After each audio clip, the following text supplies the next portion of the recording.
जितना आप मुसीबतों से दूर भागोगे उतना ही वह आपके करीब आती जाएंगी। इसलिए बेहतर होगा कि आप उनका डट कर सामना करना सीखें। हर सुबह अपना बेहतर कल बनाने की उम्मीद के साथ उठे। इरादों को मजबूत बनाए रखना व्यक्ति के कभी ना हार मारने की निशानी होती है। प्रातःकाल का वातावरण हमेशा सकारात्मक विचारों से भरा रहता है। आपके विचार ही आपको सफल बनाने के लिए ज्यादा सहयोग प्रदान करते हैं। अगर सफलता के शिखर तक पहुंचना है तो अपने मनोबल में वृद्धि करना सीखो। आत्मविश्वास व्यक्ति को नई उम्मीदों से परिचित कराता है। कम बोले, पर इतना बोले कि सामने वाला आपको पलट कर जवाब ना दे पाए। अगर एक व्यक्ति किसी दूसरे व्यक्ति के प्रति अपने हृदय में नफरत की बजाय प्रेम की भावना रखना सीख जाए तो इस संसार में पाप का नामो निशान मिटते देर नहीं। मन को शांत रखना सीखिए ताकि नकारात्मक विचार आपके मस्तिष्क से दूर रहे। अपने भाग्य के भरोसे ना बैठे रहे, परिश्रम करें, क्योंकि भाग्य भी सिर्फ मेहनती लोगों का ही साथ देता है। अगर आप लोगों के दिलों में राज करना सीख गए तो आपसे बड़ा महान कोई व्यक्ति नहीं। आपके संस्कार ही आपकी असल पहचान करवाते हैं। खुद के लिए वक्त निकालना सीखिए ताकि अपने आने वाले को आप साकार बना सके। अहंकार में व्यक्ति अक्सर अपने प्रियजनों को भी खो बैठता है। चेहरे पर हमेशा खुशी झलकना, क्योंकि यही जीवन की एकमात्र संपत्ति है। जीवन में कुछ लोग किस्मत के जरिए मिलते हैं, इसलिए उनकी कदर करना सीखिए। ईश्वर पर विश्वास करना सीखिए, क्योंकि अगर वो नहीं होता तो यह जग भी नहीं होता। सुबह का पहला नमन अपने माता पिता को कीजिए जिन्होंने आपको आज यहां तक पहुंचाया है। अच्छे कर्म करें ताकि आपकी उन्नति भी अच्छी हो। व्यक्ति को चिंता उतनी ही करनी चाहिए जितना कि उस काम के लिए अनिवार्य है, क्योंकि जरूरत से ज्यादा चिंता व्यक्ति को कभी प्रयास नहीं करने देती।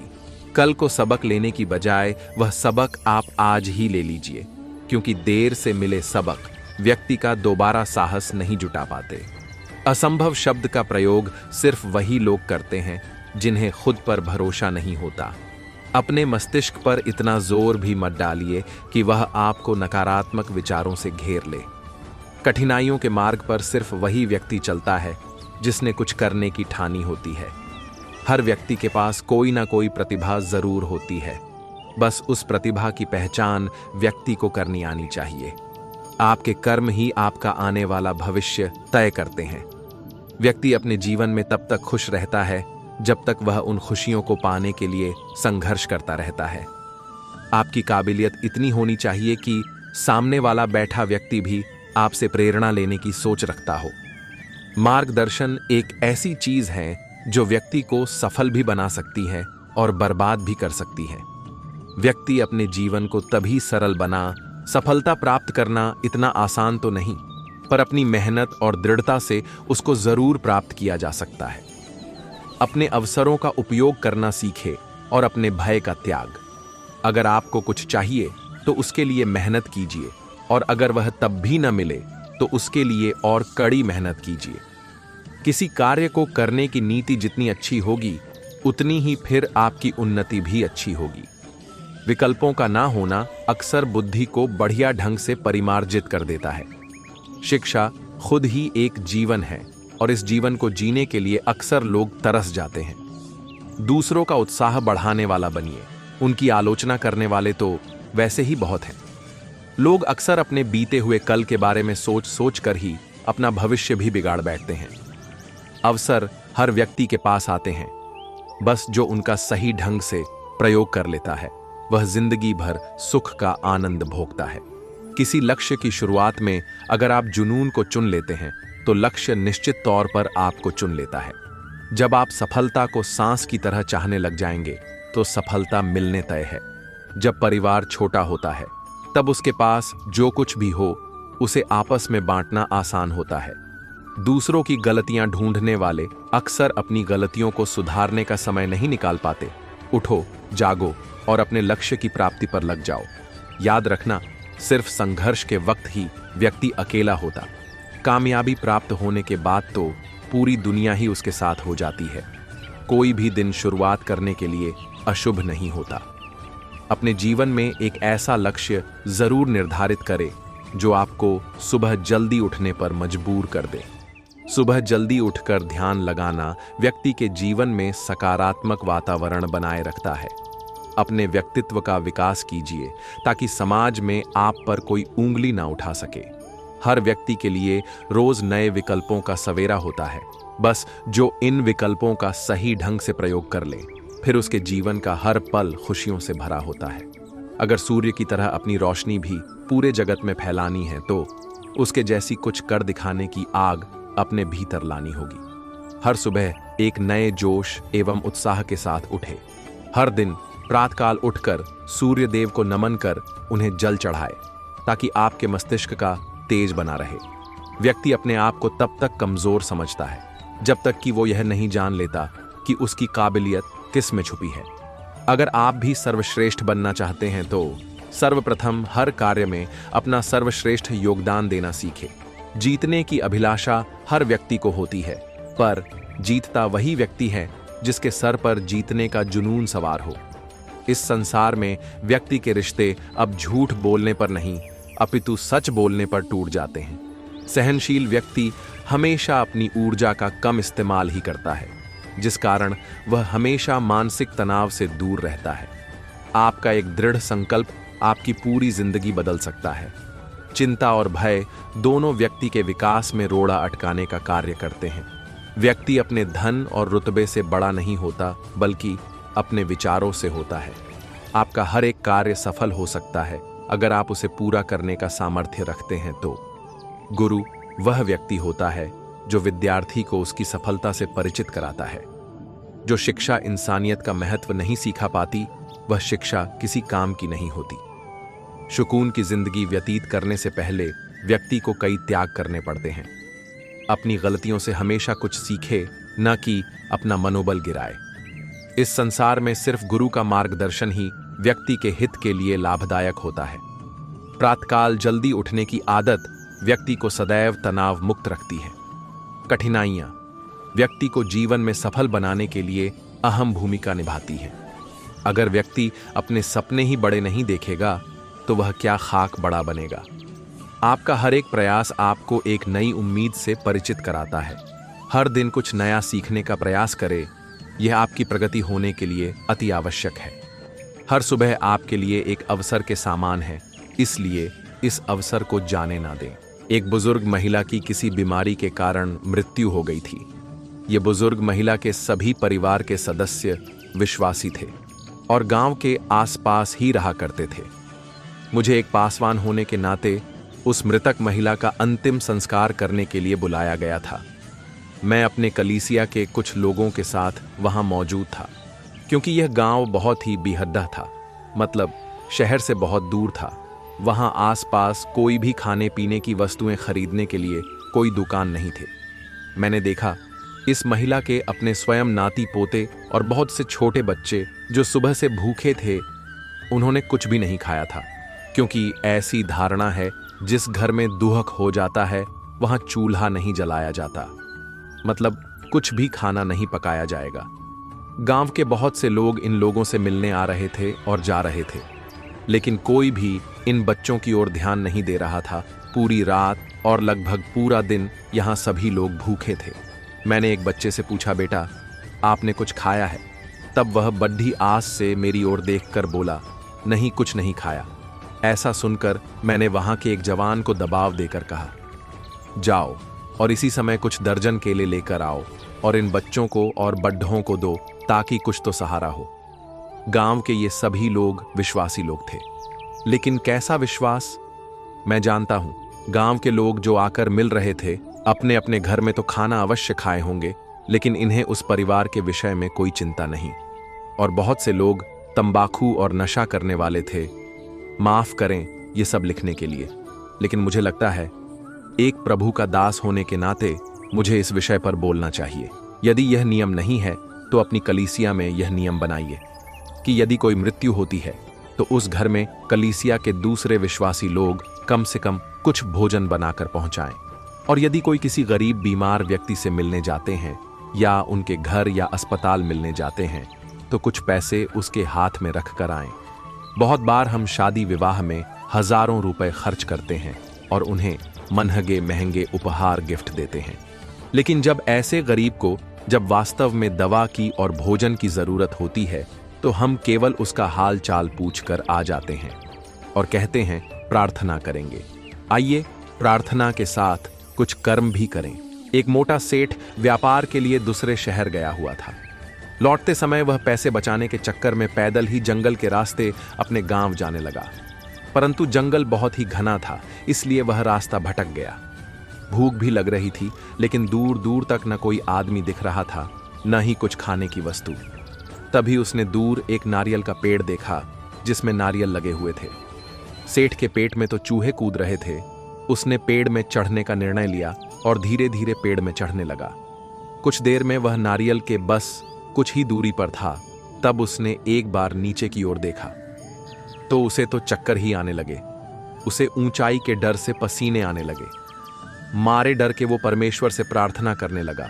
सोचा, यदि मैं इतनी ऊंचाई से गिरा तो मेरा तो पेट ही फट जाएगा। वह प्रार्थना में परमेश्वर से मन्नत मांगने लगा, प्रभु आप मुझे बचा लीजिए। मैं कलीसिया में 1,00,000 रुपए दान करूंगा और सभी को भोजन भी करवाऊंगा। और आंखें बंद करके धीरे धीरे नीचे उतरने लगा। थोड़ा नीचे उतरने के बाद कहने लगा, 1,00,000 तो ज्यादा हैं प्रभु, मैं 50,000 जरूर दूंगा और नाश्ता करवाऊंगा। 2 फीट और नीचे आने के बाद कहने लगा, प्रभु 10,000 जरूर दूंगा। जब वह धरती से 4 फीट ऊपर रह गया तो कहने लगा, प्रभु मैं 500 रुपये जरूर दूंगा और सभी को चाय पिलवाऊंगा। इतना कह ही रहा था कि उसका हाथ फिसल गया और धड़ाम से नीचे गिरा। वह कराहते हुए उठकर बोला, प्रभु यदि सौदा मंजूर नहीं है तो धक्का क्यों दे रहे हो? 3 दोस्त थे, रमेश, मुकेश और सुरेश। इन तीनों में कुछ आदतें समान थीं। तीनों अलग अलग कलीसिया जाने वाले थे। एक दिन तीनों आपस में इस विषय पर बातें करने लगे कि कौन अपने परमेश्वर की सेवा के लिए कलीसिया में भेंट देता है और कैसे कैसे देता है। रमेश ने कहा, मैं तो जैसे ही तनख्वाह मिलती है मैं जमीन में 1 फीट का एक गोला बनाता हूं और 10 फीट की दूरी से उसमें अपने सारे पैसे फेंकता हूं और जो पैसे गोले के अंदर आते हैं वो मैं परमेश्वर की सेवा के लिए कलीसिया में देता हूं और जो पैसे बाहर गिरते हैं वो अपने खर्च के लिए रख लेता हूं। मुकेश ने तपाक से कहा, अरे ऐसा तो मैं भी करता हूं, लेकिन फर्क इतना है कि जो पैसे घोले के बाहर गिरते हैं वो पैसे मैं परमेश्वर को देता हूं और जो पैसे घोले के अंदर गिरते हैं उन्हें मैं अपने महीने भर के खर्च के लिए इस्तेमाल करता हूं। अब सुरेश की बारी थी।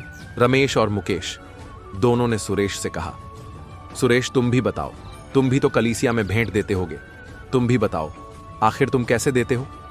सुरेश ने कहा, मैं भी अपनी पेमेंट पाकर जब आता हूं तो मैं भी एक गोला बनाता हूं, परंतु मैं उस गोले में खड़ा हो जाता हूं और अपने पैसे आसमान की ओर फेंकता हूं और प्रार्थना करता हूं कि परमेश्वर जो आप चाहते हैं उसे ऊपर ही पकड़ लो और ले लो, और जितने नीचे गिर जाते हैं उन्हें मैं अपने खर्च के लिए रख लेता हूं। एक लड़का किसी कारण से किसी समुद्री टापू में फंस गया। 2 दिन से वह वहां रोता चिल्लाता रहा, परंतु उसकी आवाज किसी ने न सुना। वह प्रार्थना करने लगा, प्रभु तू मुझे कुछ खाने को दे, मैं हमेशा तुझे अपना 10वांश दिया करूंगा, अपने हर चीज से आपको 10वां भाग भेंट दिया करूंगा। तभी उसे आश्चर्य रीति से एक केले का पेड़ दिखा जिसमें 10 पके केले लेगे दिखाई दिए। वह मारे खुशी के दौड़ा और 10 केले तोड़कर परमेश्वर को धन्यवाद करने लगा कि परमेश्वर ने उसकी प्रार्थना सुन ली। अपने वायदे के अनुसार उसने एक केला परमेश्वर के लिए निकालकर अलग करके रख दिया और जल्दी जल्दी उन 9 केलों को खाने लगा। जैसे ही उसने अपने 9 केले खा के खत्म किए तो उसे यह 10वां केला कुछ ज्यादा बड़ा दिखाई देने लगा और लगा जैसे यह ज्यादा मीठा होगा। उसने कहा, परमेश्वर आप तो केले नहीं खाते, तो मैं ही इसे आपके लिए खा लेता हूं। और ऐसा कहकर उसने उस केले को भी खा लिया। जीवन में शिक्षा आपको केवल राह दिखा सकती है, लेकिन मेहनत आपको मंजिल से मिला सकती है। अगर हौसले बुलंद हो तो जीवन का हर मुश्किल कार्य भी आप कर सकते हैं। धन दौलत कुछ समय के लिए हमारे साथ रहती है, जबकि सिर्फ हमारा व्यक्तित्व हमेशा साथ रहता है। पहले यह जान लो कि तुम कौन हो, फिर उसके बाद अपने आप को संवारो और विकसित करो। धन से आज तक किसी को खुशी नहीं मिली, अक्सर यह शून्यता को पैदा करता है। इंसान गलती करके जो सीखता है वह किसी और तरह से नहीं सीख सकता। जो समय को बर्बाद करते हैं, समय उन्हें बर्बाद करने में ज्यादा समय नहीं लगाता। कोई भी कार्य चाहे कितना भी बड़ा क्यों ना हो, लेकिन आपकी जिद और आपके दृढ़ संकल्प के सामने वह हमेशा छोटा पड़ जाएगा। नकारात्मक विचारों के साथ आप कभी भी एक सकारात्मक जीवन नहीं व्यतीत कर सकते। आप कब सही थे यह कोई नहीं याद रखेगा, लेकिन आप कब गलत थे यह हर कोई व्यक्ति याद रखेगा। जो इंसान वक्त रहते अपने अवगुण पहचान लेता है, उसको सफल होने से फिर कोई भी व्यक्ति नहीं रोक सकता। असली शिक्षा वही है जिसमें व्यक्ति जीवन भर खुद को शिक्षित करते रहने में सक्षम बने। परोपकार करना, दूसरों की सेवा करना और अहंकार न करना, यही जीवन जीने के सही मायने होते हैं। व्यक्ति अपने जीवन में शीघ्र गति से बड़ा तो हो जाता है, लेकिन समझदार बहुत देर से होता है। किसी व्यक्ति को समझने के लिए यह ना देखे कि उसने अभी तक क्या प्राप्त किया है, बल्कि इस बात को देखे कि वह क्या पाने की अभिलाषा रखता है। सच सदैव फैसला करवाता है, लेकिन झूठ मनुष्यों के बीच सदैव फासले करवाता है। किसी भी व्यक्ति की पहचान उसके चेहरे के रंग या कपड़ों से नहीं होती, बल्कि उसके व्यवहार और गुणों से होती है। जिस व्यक्ति के पास सब्र की ताकत है, वह हर ताकत का सामना कर सकता है। अगर व्यक्ति को अपने जीवन में बदलाव लाने हैं, तो विचारों को पढ़ने से ज्यादा विचारों पर चलना सीखना होगा। सच्चाई की बुनियाद पर वही व्यक्ति कायम रहता है जिसको अपने आप पर पूर्ण रूप से विश्वास होता है। जहां प्रयासों की सीमा अधिक होती है, वहां पर किस्मत साथ देते ज्यादा समय नहीं लगाती।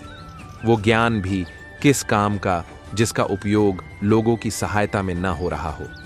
हर एक मनुष्य के प्रति दया भावना रखो, क्योंकि घृणा से सदैव व्यक्ति का विनाश ही होता है। जिस व्यक्ति के जीवन में उम्मीद कायम है, वह व्यक्ति 1000 बार हार कर भी हार नहीं मानता। न्याय में इतना विलंब नहीं होना चाहिए कि वह अन्याय लगने लग जाए। जो व्यक्ति व्यवस्थित रूप से कार्य नहीं कर सकता, वह कभी सुखी नहीं रह सकता। सपनों को देखते रहना ही पर्याप्त नहीं है, बल्कि उनको पूरा करना आवश्यक है। मनुष्य संसार में तब तक शांति कायम नहीं कर सकता जब तक कि वह अंदर से शांत ना हो। अगर आपस में एकता हो, तो हर नामुमकिन काम को मुमकिन बनाया जा सकता है। जिंदगी में सफलता उन्हीं लोगों को मिलती है जो अपने कर्तव्य पथ पर अटल रहते हैं। आपकी कल्पना शक्ति आपके जीवन के आने वाले आकर्षणों का पूर्वावलोकन है। किसी भी कर्म की उत्पत्ति विचार में है, अतः विचार ही सबसे महत्वपूर्ण है। अगर अपने लक्ष्य में कामयाब होना है, तो सर्वप्रथम आपको अपने आप पर विश्वास करना होगा।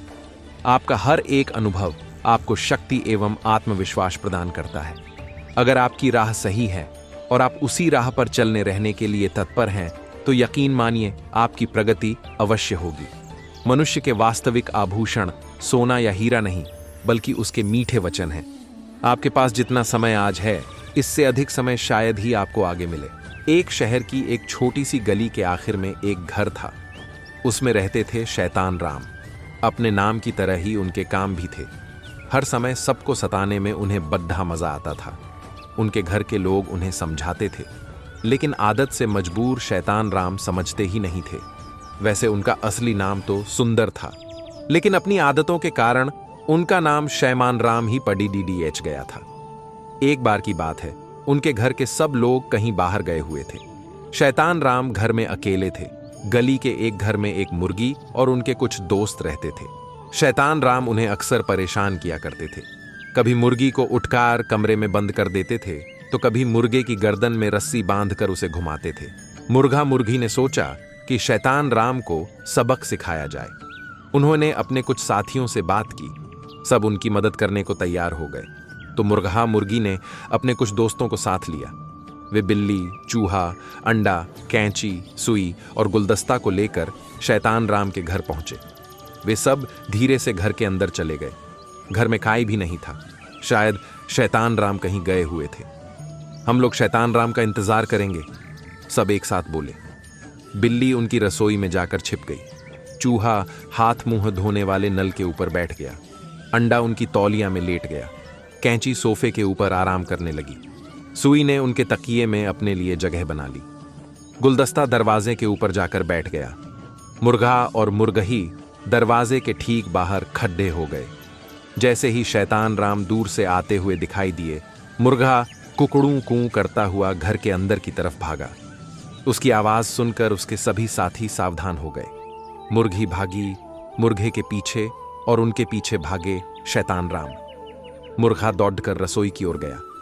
शैतान राम उसके पीछे पीछे जैसे ही रसोई में पहुंचे, अंधेरे में बिल्ली उनके ऊपर कूदी। वे घबराकर आटे के डिब्बे में गिर पड़े। मुंह धोने के लिए वे नल की ओर भागे। आंखों में आटा चला गया था, उनको ठीक से दिखाई भी नहीं दे रहा था।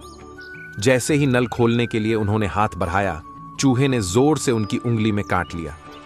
दर्द से चीखते हुए और अपनी आंखें साफ करते हुए वे तौलियां ढूंढने लगे, और जैसे ही उन्होंने तौलिए से मुंह पोंछा, अंडा उनके पूरे मुंह पर घूम गया। वे थक कर सोफे पर जाकर बैठ गए। पर यह क्या, वहां तो कैंची पहले से ही उनका इंतजार कर रही थी। जोर से चुभी तो शैतान राम उछल गए और सीधे बिस्तर पर गिरे। उनके तकिए में लगी हुई सुई उनके गाल में चुभी। शैतान राम की हालत खराब थी। वे घबराकर दरवाजे की ओर भागे। जैसे ही उन्होंने दरवाजा खोला, पीतल का गुलदस्ता टक से उनके सिर पर गिरा। शैतान राम बेहोश होकर वहीं गिर पड़े। जब उन्हें होश आया तो उनका पूरा घर बिखरा हुआ पड्ढा था।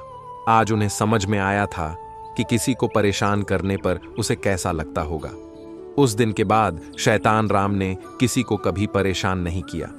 धीरे धीरे सब उनकी शैतानियां भूलने लगे। आज भी वे उसी शहर की उसी गली में रहते हैं, लेकिन अब उन्हें सब सुंदर कहकर ही पुकारते हैं, शैतान राम नहीं। तुम जानते होगे कि खरगोश बड्ढे ही डरपोक होते हैं। एक खरगोश को अपनी डरने की आदत बहुत बुरी लगती थी। वह सोचा करता था, हे भगवान, आपने मुझे इतना डरपोक क्यों बनाया? जरा सी आवाज हुई कि मैं डर जाता हूं। कोई प्यार करने के लिए भी हाथ बढ़ाए तो भी मैं डर कर छिप जाता हूं। क्यों हूं मैं इतना डरपोक? आखिर क्यों? उसने सोचा कि अब वह डरेगा नहीं। उसने अपने आप से कहा, मैं बहादुर हूं, मैं डरपोक नहीं हूं। तभी एक हल्की सी आवाज हुई और खरगोश डर कर भागने लगा। आदत इतनी जल्दी ही न बदलती है। दौड़ते दौड़ते वह एक तालाब के किनारे पहुंचा। वहां कुछ मेरहक खेल रहे थे। जैसे ही उन्होंने किसी के आने की आवाज सुनी, वे डर कर तुरंत पानी में कूद गए। खरगोश को तसल्ली हुई।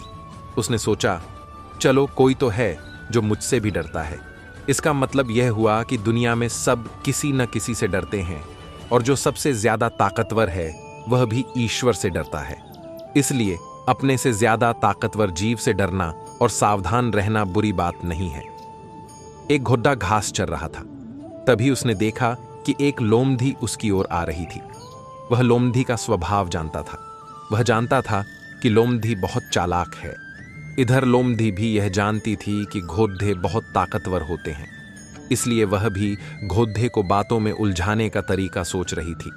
घोड़ा लोमधी को देखकर लंगधा कर चलने लगा। लोमधी ने पूछा कि उसे क्या हुआ है। तब घोड़े ने कहा, ऐसा लगता है कि मेरे पैर में कांटा चुभ गया है, इसीलिए बहुत दर्द हो रहा है और चलने में मुश्किल भी हो रही है। लोमधी ने कहा, मैंने एक डॉक्टर से इलाज करना सीखा है। तुम्हें काफी तकलीफ हो रही होगी, लालो मुझे दिखाऊं अपना पैर। ऐसा कहकर लोमधी चालाकी से घोड़े को पैर से पकड़ने के लिए झुकी। उसने सोचा कि अगर उसने घोड़े को एक बार गिरा दिया तो फिर उस पर काबू पाना आसान हो जाएगा, लेकिन घोड़ा उससे ज्यादा समझदार था। जैसे ही लोमधी ने उसका पैर पकड़ना चाहा, घोड़े ने उसे एक जोरदार लात मारी। लोमधी हवा में उड़ाह कर दूर जा गिरी। अब घोड़े की जगह बेचारी लोमधी लंगड़ा रही थी और सोच रही थी, मेरी आदत है चालाकी करना और घोड़े की आदत है लात मारना। दोनों अपनी अपनी आदत से मजबूर हैं। ऐसी आदतें जो कठिन समय में काम आ जाएं क्या बुरी हैं? क्यों भाई, मानते हो या नहीं? लेकिन ऐसी आदतें तो दूसरों को तकलीफ पहुंचाए कभी मत सीखना। जिंदगी में शान से जीना चाहते हो तो आराम और आसान काम करना छोड़ दो। मुश्किलें आसान हो जाती हैं जब मुश्किल से ज्यादा मेहनत पर ध्यान देने लगते हैं। दुनिया उम्मीद पर नहीं, जिद्द पर कायम है। आपके जीवन का अंधकार सिर्फ ज्ञान की ज्योति मिटा सकती है, कोई ज्योतिष नहीं। सफलता द्वेष पर नहीं, उद्देश्य पर ध्यान देने से मिलती है। हालातों को बदलने का दम लकीरों में नहीं, आपके अपने हाथों में होता है। असफल व्यक्ति कार्य करने से पहले बहुत अनुमान लगाता है और सफल व्यक्ति कार्य करने में जान लगता है। अपने हालातों को बदलने के लिए कुछ न करना सबसे बड़ा कुकर्म है। सफल व्यक्ति सपने देखने के बाद उन्हें साकार कर देते हैं और असफल व्यक्ति डर के कारण कदम उठाने से नकार देते हैं। आलस कोई आदर्श गुण नहीं है, इसे त्याग देना ही बेहतर है। सफल होना चाहते हैं तो किसी का साथ नहीं, रास्ता ढूंढिए।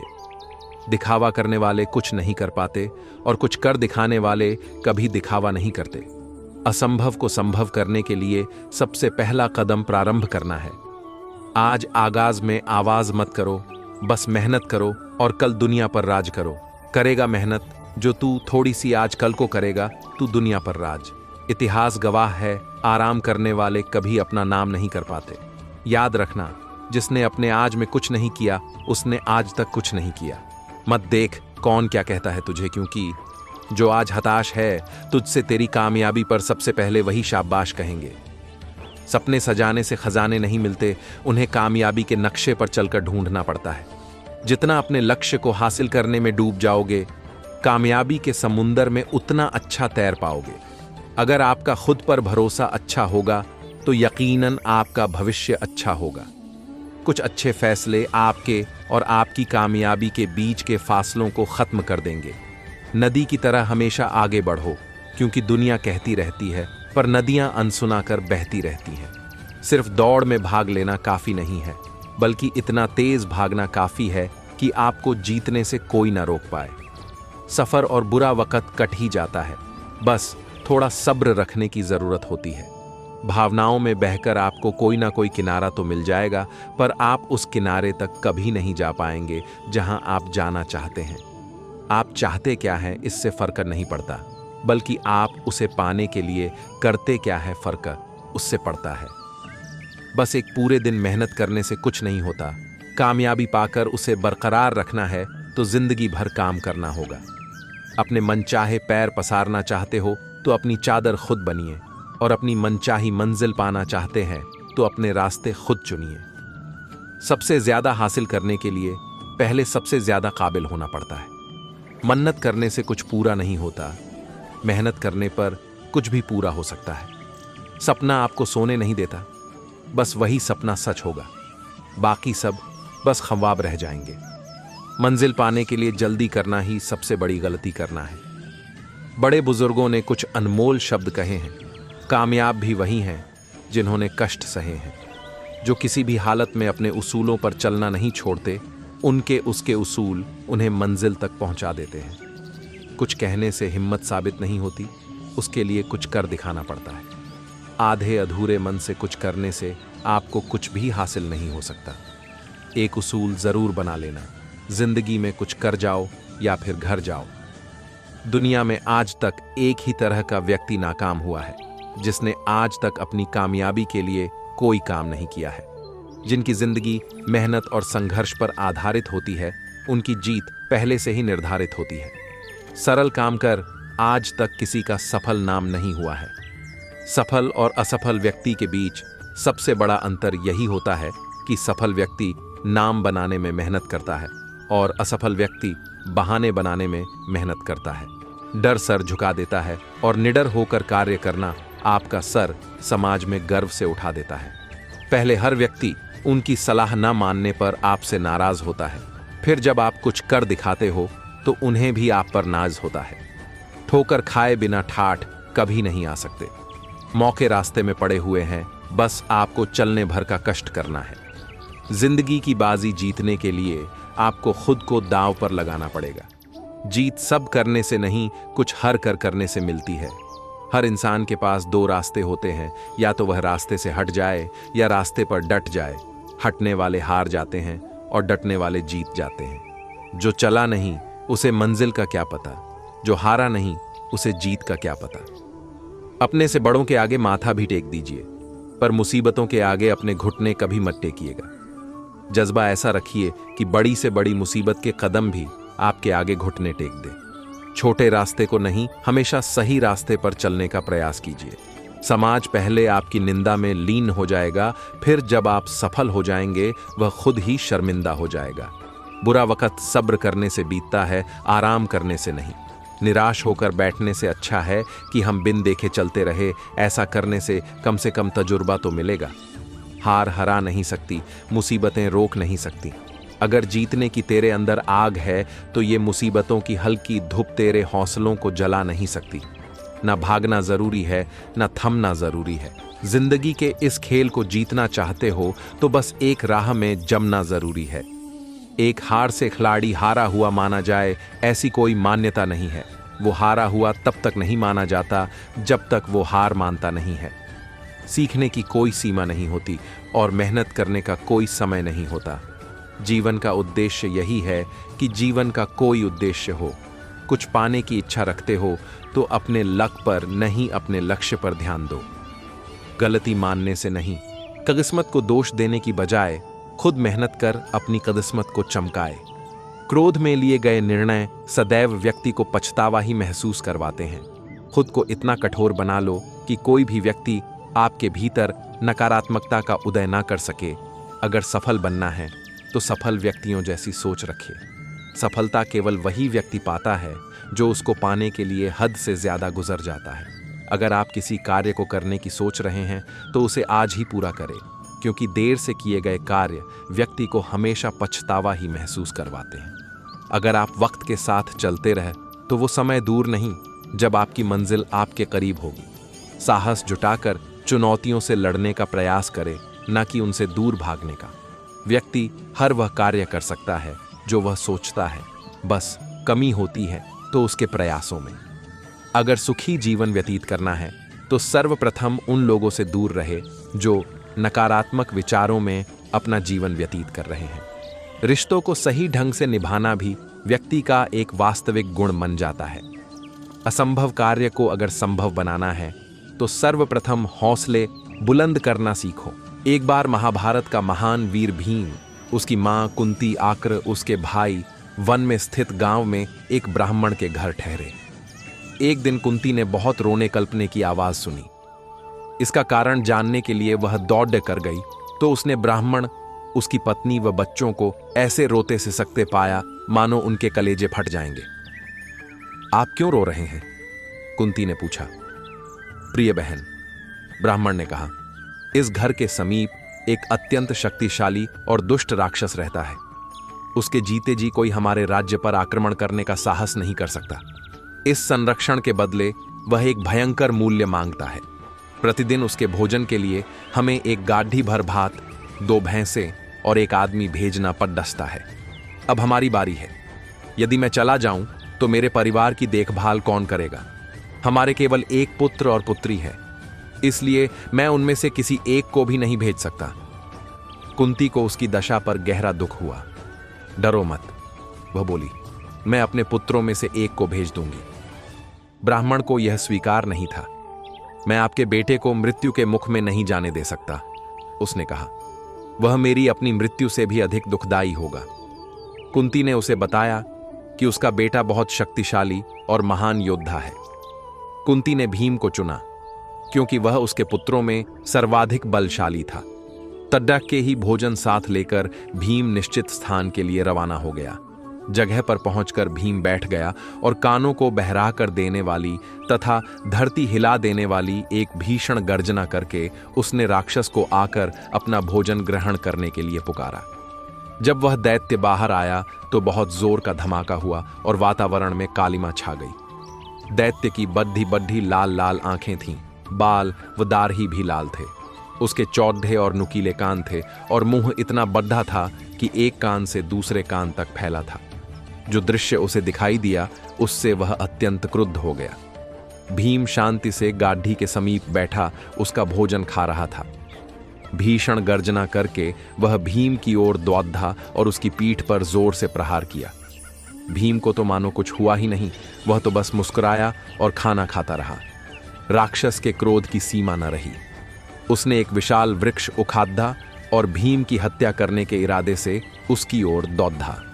भीम ने वृक्ष को इतने वेग से वापस फेंका कि उसकी चोट से राक्षस मूर्छित हो गया। फिर भयंकर युद्ध शुरू हो गया। भीम और राक्षस ने वृक्ष उखाड़े और उनसे लड़ते रहे।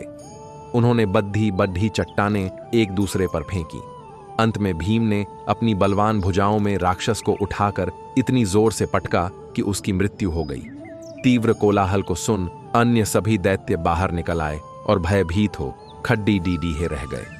उसके बाद राक्षसों ने किसी मनुष्य को नहीं सताया और लोग शांतिपूर्वक रहने लगे। एक गड्डरिये के पास बहुत सारी भेद्दें थीं। वह रोज भेद्दों को चराने के लिए घास के मैदान में ले जाता था। एक दिन शाम को जब वह वापस लौट रहा था, तब कुछ जंगली बकरियां भेद्दों के साथ मिल गईं। गड्डरिये ने खुश होकर सोचा कि उसकी भेद्दों का झुंड अपने आप बद्धा हो गया है, इसीलिए उसने बकरियों को भी साथ ले लिया और वापस आ गया। उसने भेद्दों और बकरियों को एक साथ बाधे में बंद कर दिया। अगले दिन वह सुबह उठा तो बाहर बारिश हो रही थी। उसने तय किया कि वह भेद्दों और बकरियों को घर पर ही चारा दे देगा। उसके पास घास कम थी। उसने अपनी भेद्दों को थोड़ी अच्छी सी घास खाने की दी और बकरियों को ज्यादा। उसने सोचा कि बकरियां खुश होकर वहीं रुक जाएंगी। जब बारिश रुकी तो उसने बाधा खोला। जैसे ही बाधे का दरवाजा खुला, सारी बकरियां निकलकर भागने लगीं। कैसी दुष्ट बकरियां हैं, गड्डरिये ने सोचा। मैंने इन्हें अपनी भेद्दों से ज्यादा खाने को दिया, फिर भी ये जा रही हैं। तब बकरियों में से एक पलटकर रुकी और बोली, तुमने हमारे लिए अपनी पुरानी भेद्दों को कम खाने को दिया। कल को यदि कुछ और नई भेद्द बकरियां तुम्हारे पास आ गई तो तुम हमारा भी ध्यान नहीं रखोगे। यह कहकर बकरी चली गई। गड्डरिये ने सोचा कि बकरी ने ठीक ही कहा था। उस दिन के बाद उसने किसी नए जानवर के लिए अपनी भेद्दों को अनदेखा नहीं किया। गोपाल एक नन्हा सा बालक था जो अपनी मां के साथ एक बड्डे जंगल के छोर पर रहता था। उसके बचपन में ही उसके पिता का देहांत हो गया था। उसकी मां खेतों में काम करती थी। वह गोपाल को बहुत प्यार करती थी और उसकी अच्छी देखभाल करती थी। जब गोपाल 5 वर्ष का हुआ, उसकी मां ने उसे पाठशाला भेजा। पाठशाला जाने के लिए उसे जंगल में से होकर जाना पड़ता था। प्रायः शाम को घर लौटते समय उसे जंगल में अद्भुत आवाजें सुनाई देती। तब वह पूरा रास्ता भागकर घर आता और अपनी मां की बाहों की सुरक्षा में छिप जाता। पहले तो उसने अपनी मां को बताया ही नहीं कि उसे डर लगता था, परंतु उसका भय बढ़ता गया। फिर एक दिन वह बोला, मां, मैं पाठशाला नहीं जाना चाहता। कल से मैं खेतों में तुम्हारी मदद करूंगा। क्या बात है बेटे? मां ने उसे अपनी बाहों में भरकर पूछा। तुमने तो मुझसे कहा था कि तुम्हें पाठशाला अच्छी लगती है। वह बात नहीं है, गोपाल बोला। मुझे जंगल के रास्ते में डर लगता है। उस रात गोपाल की मां ने अपने बेटे की रक्षा करने के लिए भगवान कृष्ण से प्रार्थना की। उन्होंने एक चरवाहा बनकर धरती पर जन्म लिया था और उसने भी प्रभु के नाम पर अपने बेटे का नाम गोपाल रखा था। अगले दिन सुबह उसने गोपाल से कहा, क्या तुम जानते हो कि जंगल में मेरा एक बेटा है और उसका नाम भी गोपाल है। वह एक चरवाहा है। जब भी तुम्हें डर लगे बस उसे पुकार लेना, वह निश्चय ही आ जाएगा। गोपाल अत्यंत प्रसन्न हुआ। उस दिन वह निर्भय होकर चल पड़ा। शाम को घर आते समय बहुत अंधकार हो गया था, अतः उसने पुकारा, ओ चरवाहे भाई, आओ और मुझसे बातें करो। तभी जादियों में से मधुर स्वर उसे सुनाई दिया, मैं आ रहा हूं छुटकू। गोपाल से बद्धी उम्र का एक बालक सामने आ खड़ा हुआ। उसकी मुस्कान इतनी मधुर थी कि गोपाल को उस पर प्यार आ गया। अब गोपाल को तनिक भी भय न था। उसका चरवाहा भाई खेलने के लिए अनोखे खेल बनाता और पाठशाला जाते और लौटते पूरे रास्ते उसे कहानियां सुनाता। एक दिन अध्यापक ने बच्चों को बताया कि वे उत्सव मनाने की योजना बना रहे हैं। उन्होंने हर बालक से कुछ न कुछ खाने की चीज लाने को कहा। बच्चों में बड़ा उत्साह था। उन्होंने बताया कि उनकी मां उन्हें क्या क्या देगी। गोपाल ने अपनी मां को उत्सव के बारे में बताया। सब बच्चे कुछ न कुछ ला रहे। एक लड़की की नई शादी हुई। वह अपने नए घर मतलब ससुराल में जैसे ही प्रवेश की, उसे कुछ भी अच्छा नहीं लग रहा था, क्योंकि उसकी सास हमेशा उसे हर बात में टोकती थी और कुछ न कुछ उसके विरुद्ध में बोलते रहती थी। उसे अपने पिता का घर याद आने लगा। हर पिता के समान उसका पिता भी उससे बहुत प्रेम करता था। बचपन से जवानी तक पिता ने अपनी बेटी की सारी जरूरतों को पूरा किया था और बहुत लाडों से अपनी बेटी को पाला था। यह नई नवेली दुल्हन अपनी सास के इस रूखे व्यवहार के कारण परेशान हो गई और कई बार तो उसने अपनी सास को खरी खोटी सूना देती थी, जिसके कारण घर में बड्ढी ही असमंजस की परिस्थिति हो गई। वह अपने पिता के घर लौट आई और रो रो कर पिता से कहने लगी, पिताजी, मैं अब उस घर में नहीं जाऊंगी, यहीं आपके पास रहूंगी। यदि आप मना करेंगे तो मैं आत्महत्या कर लूंगी। पिता समझदार थे। पिता ने बेटी को 2 दिन के बाद कहा, बटी, यदि मैं तुझसे एक बार जैसा कहूं, क्या तू करने को तैयार है? यदि तू उसके बाद भी कहेगी कि तू इस घर में मेरे साथ रहना चाहती है तो कोई बात नहीं। बेटी ने पिता से कहा, कहिए, लेकिन याद रखना यह अंतिम बार होगा कि मैं उस घर में जाऊंगी। पिता ने कहा, वहां जाकर जैसे ही तुम्हारी सास तुम्हें कुछ बुरा भला कहने लगे, तभी तुम अपने मुंह में एक कुल्ला पानी भर लेना और तब तक मुंह में पानी भरे रहना जब तक सासू मां बोलना ना बंद कर दे, और उसके बाद उस पानी के कुल्ले को नाली में थूक देना और फिर कुछ भी पलटकर मत कहना। बेटी को कुछ समझ में नहीं आया, लेकिन बेटी तैयार हो गई। बेटी ने ससुराल जाकर ऐसा ही किया। जब भी सासू मां कुछ कहना शुरू करती, तुरंत बहू मुंह में पानी भर लेती और बहुत देर तक भरी रहती। धीरे धीरे कुछ ही दिन में सासू मां का व्यवहार इस बहू के प्रति नम्र हो गया। वो सोचने लगी, कितनी अच्छी बहू है, पलटकर कोई जवाब नहीं देती और गुस्सा भी नहीं होती। अब वो उस बहू को बेटी कहने लगी और उसकी तारीफ करने लगी। कुछ दिन में सासू मां का प्रेम भरा व्यवहार देखकर बहू भी अपनी सासू मां को मां के जैसा प्रेम करने लगी और दोनों खूब बातें करती, साथ साथ घूमने और मार्केट और खरीदारी करने जाती। कुछ दिनों के बाद इस लॉर्ड डेचकी का पिता अपनी बेटी से मिलने आया। घर के सभी लोगों ने पिता का खूब अतिथि सत्कार किया। फिर जब पिता अपने घर वापस जाने लगे, तब अपनी बेटी से कहा, बिटिया, चलो, यदि तुम मेरे साथ चलना चाहती हो तो अपना सामान पैक कर लो, हम वापस चलेंगे। तब बेटी ने कहा, नहीं, अब यही मेरा घर है। मैं अपनी सासू मां से बहुत प्रेम करती हूं और अब मैं इन्हें किसी भी कीमत में अकेला नहीं छोड़ूंगी, यही मेरी मां है। पिताजी अपनी बेटी की इन बातों को सुनकर और सास बहू के अटूट प्रेम देखकर बहुत खुश हुए और बेटी को बहुत आशीष देकर खुशी खुशी घर लौट आए। कहानी की शिक्षा। प्रेम सब बातों को सह लेता है। रिश्ते बनाना आसान है, निभाना कठिन। लेकिन जो रिश्ते निभाना जानते हैं, वे ही लोग सही मायने में सच्चा प्रेम करते हैं। एक बार एक बच्चा अपने परिवार के साथ शहर के सबसे बड़े मॉल में खरीदारी करने गया। आए पूरे परिवार ने मॉल से पूरे माह की खरीदारी की।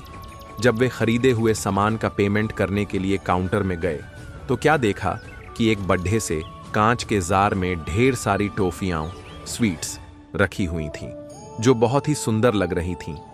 वहां के उस समय उस मॉल का मालिक भी वहीं मौजूद था। उसने इस छोटे बच्चे को देखा जो बहुत ही सुंदर था। उस मॉल के मालिक ने इस बच्चे को कहा, बेटा, आप इस जार से जितनी भी स्वीट्स निकालना चाहते हो निकाल लो, ये बच्चों के लिए फ्री है। लेकिन उस बच्चे ने यह सुनकर कुछ भी नहीं किया। उस मालिक ने वही बात फिर से दोहराई और कहा, बेटे, ले लो, जितनी भी टॉफियां लेना चाहते हो ले लो। लेकिन उस लड़के ने अपना हाथ नहीं बढ़ाया। जब उस मालिक ने तीसरी बार कहा, तब भी यह बेटा अपने पिता ही को देख रहा था। तब उसके पिता ने हाथ बढ़ाकर मुट्ठी भर के स्वीट्स उठाई और अपने बेटे को दे दी। जब यह पूरा परिवार अपने घर की ओर वापस लौट रहा था, तब पिताजी ने कार चलाते हुए अपने बेटे से पूछा, बेटा, मैं जानता हूं आपको ये स्वीट्स बहुत पसंद हैं, फिर उन अंकल के बार बार कहने पर आपने स्वीट्स क्यों नहीं उठाई? तब इस बच्चे ने बहुत खूब जवाब दिया।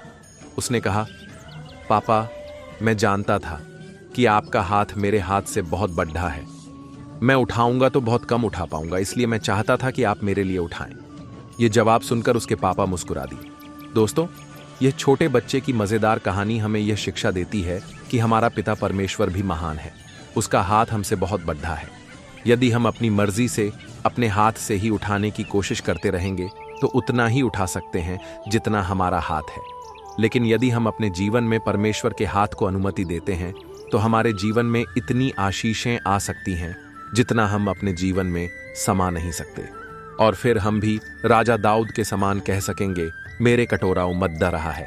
यह कहानी एक प्रोफेसर के बारे में है जो 30 बरस से एक विश्वविद्यालय में पढ़ा रहे थे। इतने लंबे समय तक काम करने के बाद भी वह जिंदगी का अर्थ नहीं समझ पाए। अंततः वह कुंठित हो गए। इसका उत्तर पाने के लिए उन्होंने एक जैन मास्टर से मिलने का समय लिया।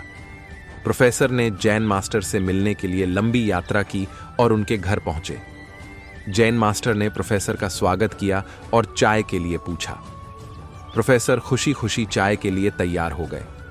मास्टर ने प्रोफेसर से बात करते हुए कप में चाय उड़ेलना शुरू किया। कप भरने के बाद भी वह चाय उड़ेलते रहे और बोलते रहे। प्रोफेसर का ध्यान कप की तरफ चला गया और वह मास्टर की बातों पर ध्यान केंद्रित नहीं कर पाए। एक छोटी चींटी थी, उसका नाम था भोली। भोली को भूख लगी थी। वह भोजन की तलाश करते करते एक घर में घुस गई। वहां उसे एक जलेबी का टुकड़ा मिला। उसने जलेबी खाना चाही, पर वह रुक गई। उसे अपने भाई भोलू की याद आ गई। उसने सोचा, घर ले जाऊंगी तो दोनों मिलकर जलेबी खाएंगे। भोली जलेबी लेकर चल पड़ी। कुछ ही देर में वह घर पहुंच गई। फिर दोनों ने मिलकर जलेबी खाई। रविवार का दिन था। मीनू घर के आंगन में खेल रही थी। उसके साथ आस पड़ोस के बच्चे भी थे। खेलते खेलते मीनू की नजर एक गिलहरी पर पड़ी। गिलहरी के पैर में चोट लगी थी। मीनू ने खेल बीच में ही छोड़ दिया। मीनू गिलहरी की तरफ भागी। उसने गिलहरी को गोद में उठा लिया। उसने एक खाली गमले में गिलहरी को रखा। उसके पैर में थोड़ी सी साफ मिट्टी लगाकर उसके पास गेहूं और पानी रख दिया। थोड़ी देर में गिलहरी फुदक कर बाहर भाग गई। पेड़ पर एक चिड़िया और उसके 4 बच्चे रहते थे। उसी पेड़ के नीचे चींटियां भी रहती थीं। एक दिन चिड़िया खाना लाने गई। उसके बच्चे भूख से छी छी करने लगे। चींटियों ने बच्चों का रोना सुना। उन्होंने गेहूं के दाने घोंसले में रख दिए। बच्चों ने दाने खाए और चुप हो गए। चिड़िया रोटी लेकर आई। बच्चों ने उसे सारी बात बताई। चिड़िया ने खुश होकर रोटी का टुकड़ा नीचे गिरा दिया। चींटियां भी खुश होकर रोटी खाने लगी। चाचा जी काम से बाहर गए हुए थे। चीकू दुकान संभाल रहा था। वापस आकर उन्होंने देखा कि चीकू अच्छे से दुकान संभाल रहा है। उन्होंने खुश होकर चीकू को टॉफी लेने के लिए कहा। चीकू बोला, आप ही दे दीजिए।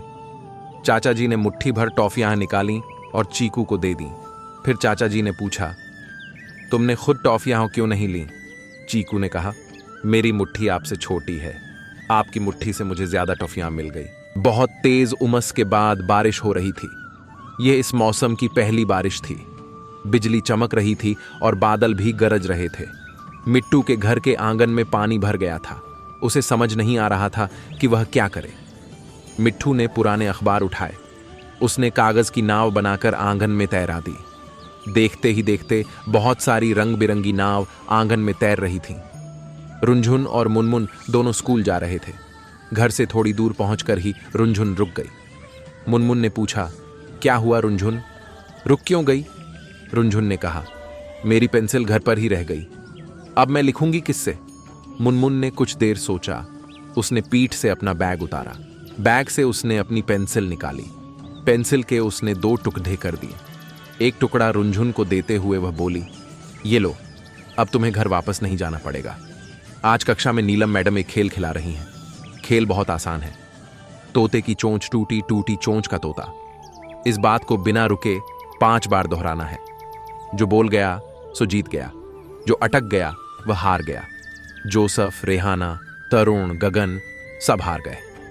बोलते समय सब कहीं ना कहीं अटक कर रुक गए। अब राखी की बारी आई। अरे वाह, वह तो एक सांस में 5 बार बिना रुके ही बोल गई। सबने खूब तालियां बजाई। राखी जीत गई। बैजू नाम का एक लकड़हारा था। वह जंगल में लकड़ियां काट रहा। अचानक उसे सामने से एक भेड़िया आता दिखा।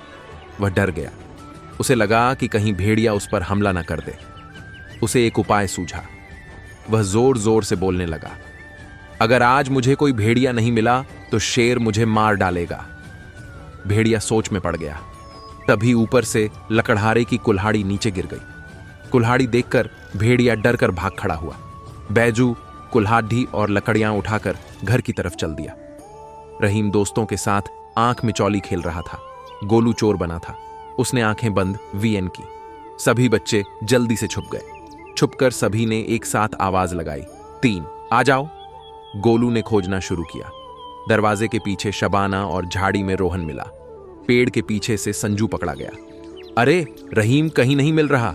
अचानक पेड़ की डाली पकड़कर कोई नीचे कूदा। वह रहीम था। उसने गोलू को छू दिया। गोलू को फिर से चोर बनना पड़ा। दादाजी कुछ ढूंढ रहे थे। उन्होंने सारा घर छान लिया, कहीं कुछ नहीं मिला। सबा ने पूछा, दादाजी आप क्या ढूंढ रहे हैं?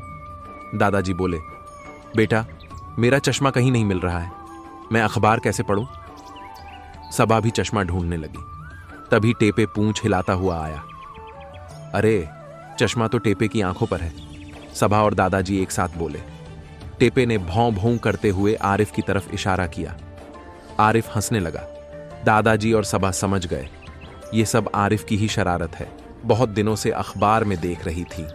भारतीय ज्ञानपीठ द्वारा प्रकाशित कहानी, उपन्यास, आख्यान इत्यादि से मेरे मन में भी लालच पैदा हुआ, काश कि मेरा भी कहानी संग्रह इतने महत्वपूर्ण गौरवपूर्ण प्रकाशन से निकल पाता। सो मैं अपने आप को रोक न सकी और हिम्मत करके एक पत्र प्रकाशन के नाम डाल दिया, पर उसका कोई जवाब ही नहीं आया। फिर मैंने गोयनका जी से पूछा कि वहां तक कैसे पहुंचा जाए। उन्होंने रास्ता सुझाया कि मान्य संपादक जी श्री रविंद्र कालिया से संपर्क करूं। मैंने फोन पर उनसे संपर्क किया, बाद में एक पत्र भी भेजा। 3 हफ्ते बाद उनका जवाब आया कि आप अपनी कहानियां भेज सकती हैं। सो मैंने तैयारी शुरू कर दी, टाइप कराई। कहानी, यह कहानी है क्या? बार बार मन में विचार उमड़ता घुमड़ता रहा कि कहानी यानी जो बात कही गई हो। कहने को अनेकों बातें होती हैं, पर सब तो कहानी की श्रेणी में नहीं आती, जो साहित्य की एक अत्यंत मूल्यवान विधा है। कही हुई बात वह जिससे बार बार मन में जिज्ञासा जागे, जैसे पहले नानी दादी की कहानियों को सुनकर बच्चों के मन में जागा करती थी। फिर क्या हुआ दादी? ऐसा क्यों हुआ नानी? यह पुस्तक आज के युग में उन लाखों करोड़ों लोगों के लिए है जो जिंदगी को और करीब से देखना चाहते हैं, समाज में रहकर समाज से ऊपर उठना चाहते हैं, अपनी जिंदगी के क्रियाकलापों को और भी बेहतर बनाना चाहते हैं। इस पुस्तक को लिखने का एक मुख्य कारण यह भी है कि मैं प्रतिदिन बमुश्किल पाई पाई जोड़कर पैसे इकट्ठे करता था। मेरी आमदनी का 50% से अधिक हिस्सा मात्र मकान के किराए में खर्च हो जाता। मुझे प्रति माह 5 तारीख को 6,000 रुपये किराए के रूप में देने होते थे। इसके अतिरिक्त मुझे मीलों शहर में पैदल यात्रा करनी होती थी। कभी कभी नगर सेवा की छोटी सी सिटी चढ़ता तो इतनी ज्यादा भीड़ होती थी कि मुझे खड़े खड़े ही सफर तय करना पड़ता। इस दौरान मुझे अपनी गर्दन 3 इंच नीचे झुकानी पड़ती, क्योंकि मेरी लंबाई बस की नीची छत से अधिक थी। कभी कभार तो भीड़ इतनी ज्यादा होती कि पेट को थोड़ा दबाकर उन बसों में चढ़ना पड़ता था। और तो और एक बार यदि पेट दबाकर बस में चढ़ जाएं तो पूरे सफर के दौरान पेट को पिचकाकर ही रखना होता था, क्योंकि पेट फुलाने के लिए पर्याप्त जगह नहीं होती थी। करुणा क्या कर रही है? मां की आवाज सुनकर करुणा एकदम चौंक गई। करुणा जल्दी से घर के अंदर आई और बोली, मां कुछ नहीं, बस खेल रही थी। क्या हुआ? करुणा की मां खाना बना रही थी। मैं तो तुझे खाने के लिए बुला रही थी। करुणा खाना खाकर अपनी मां से बोली, मां मैं शोभा के घर खेलने जा रही हूं। रामवती, अरे रुक क्यों जाती है? उनके घर वे बड़े लोग हैं, कहीं बुरा ना मान जाए। इस बात को सुनकर करुणा बहुत जोर से हंसी। मां तुम कैसी बात करती हो? मेरी सबसे अच्छी सहेली है, अभी जाने दो ना मां, थोड़ी देर में आ जाऊंगी। यह सुनकर रमवती का मन पिघल गया। जा चली जा, लेकिन अपने बापू के आने से पहले आ जाना। करुणा और शोभा दोनों पक्की सहेली थी, लेकिन दोनों की किस्मत अलग अलग थी। एक तरफ करुणा बहुत गरीब घर से थी, तो शोभा गांव के जमींदार की बेटी थी, जिसके घर में पैसों की कोई कमी नहीं थी। दोनों सहेली एक ही स्कूल में पढ़ती थी। एक दिन शोभा स्कूल आई और करुणा से बोली, करुणा मेरे माता पिता मुझे शहर भेज रहे हैं पढ़ने के लिए, तू मुझे भूल तो नहीं जाएगी? यह सुनकर करुणा बहुत उदास होने लगी। शोभा मत जाना, कोई बहाना बना दे। शोभा की आंखों से आंसू छलक रहे थे। काश ये मेरे वश में होता, लेकिन वादा कर तू मुझे भूलेगी नहीं, और जब भी मैं छुट्टियों में गांव आऊंगी तो मुझसे मिलने जरूर आएगी। शोभा को उसके माता पिता शहर पढ़ने के लिए भेज देते हैं। करुणा वहीं गांव के स्कूल में पढ़ती रहती है। धीरे धीरे दोनों बड़ी होने लगती हैं। करुणा की पढ़ाई गांव से होने के कारण ज्यादा नहीं पढ़ पाती, इधर शोभा डॉक्टर बन जाती है। एक दिन शोभा अपनी माँ से मिलने गांव आती है। माँ से मिलकर वह जब जाने लगती है, शोभा शहर से अपनी सहेली के लिए बहुत से उपहार लाई थी। वह भागती हुई जाने लगती है, तभी उसकी माँ टोकती है, बेटा वो लोग बहुत बुरे हालात में हैं। उसके पिता का स्वर्गवास हो चुका है, माँ भी बहुत बीमार रहती है। मुझे लगता है उसका रिश्ता पक्का हो गया है। इधर करुणा भी एक बार शोभा को देखकर हैरान रह गई। शहर जाकर उसके तो रंग ढंग बदल गए, एकदम अप्सरा सी लग रही थी। करुणा एक तक उसे देखे जा रही थी। उसे देखकर शोभा ने कहा, अंदर आने के लिए कहेगी या यहीं खड़ा रखेगी? करुणा जैसे नींद से जागी, हाँ हाँ अंदर आना, तुझे देखा तो अपनी सुध-बुद्ध भूल गई, कैसी है तू? एक साथ सवालों की बौछार सी कर दी करुणा ने। शोभा ने अंदर आकर देखा, एक टूटी सी खाट पर उसकी मां पड़ी थी, पास ही कुछ दवाइयां रखी थीं। शोभा को देखकर रामवती ने उठने की कोशिश की, तभी शोभा ने टोका, अरे चाची क्यों परेशान हो रही हो, लेटी रहो, मैं शोभा हूं, करुणा से मिलने आई थी, आपकी तबीयत कैसी है, क्या हुआ आपको? तभी करुणा पानी ले आई। कुछ नहीं, बस कमजोरी है, थोड़ा खाएंगी पिएंगी, ठीक हो जाएंगी। तू सुना कब आई? शोभा बोली, आज ही आई हूं और कल ही वापस जाना है। थोड़ा सा टाइम था, सोचा तुझसे मिलाऊं। मैंने सुना है तेरा रिश्ता पक्का हो गया है। ये सुनकर करुणा थोड़ा उदास हो गई। तभी रामवती ने बताया, बेटी पास ही के गांव में एक लड़का है, घर में उसकी माँ और छोटा भाई है। शरीफ लड़का है, शहर में नौकरी करता है, रोज बाइक से शहर जाता है, शाम तक लौट आता है, उम्र थोड़ी ज्यादा है। रमावती ने आगे बताते हुए कहा, बेटी इसके पिता चल बसे, मेरा भी कोई भरोसा नहीं है। मैं चाहती हूं कि इसके हाथ पीले हो जाएं तो सब चिंता मिट जाए, लेकिन इससे पूछो तो कहती है तुम अकेली हो जाऊंगी, मैं तुम्हें छोड़कर कहीं नहीं जाऊंगी, अब तू ही इसे समझा। शोभा करुणा को बाहर ले जाती है। क्या बात है करुणा, तुझे लड़का पसंद नहीं है? करुणा उसके गले लगकर रोने लगी। नहीं, मैंने लड़का नहीं देखा, वो तो ताऊजी रिश्ता पक्का कराए, वो बात नहीं है। मां को अकेला कैसे छोड़ दूं? शोभा ने उसकी बात समझते हुए कहा, वो बात तो तेरी ठीक है, लेकिन शादी तो करनी पड़ेगी। ये सोच मां को कुछ हो गया तो तेरी शादी कैसे होगी? और अगर एक बार तेरी शादी हो गई और तेरा पति अच्छा निकल गया तो तू उसके साथ कभी भी अपनी मां से मिलने आ सकती है। वैसे भी चाची कुछ दिनों में ठीक हो जाएंगी। करुणा, नहीं, वो अब ठीक नहीं होंगी, डॉक्टर जवाब दे चुके हैं, कैंसर है, आखिरी स्टेज का, उन्हें कुछ बताया नहीं है, तू भी मत बताना।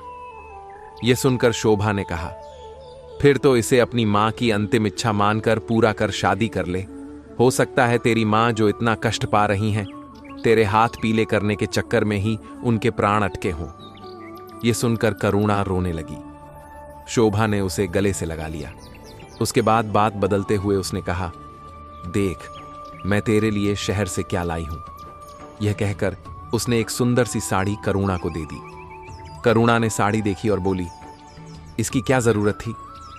शोभा ने उसका हाथ अपने हाथ में लेते हुए कहा, करुणा एक बात याद रखना, हमेशा मैं कहीं भी रहूं, गांव में, शहर में, शादी के बाद अपने ससुराल में, तेरी मेरी दोस्ती नहीं टूटनी चाहिए।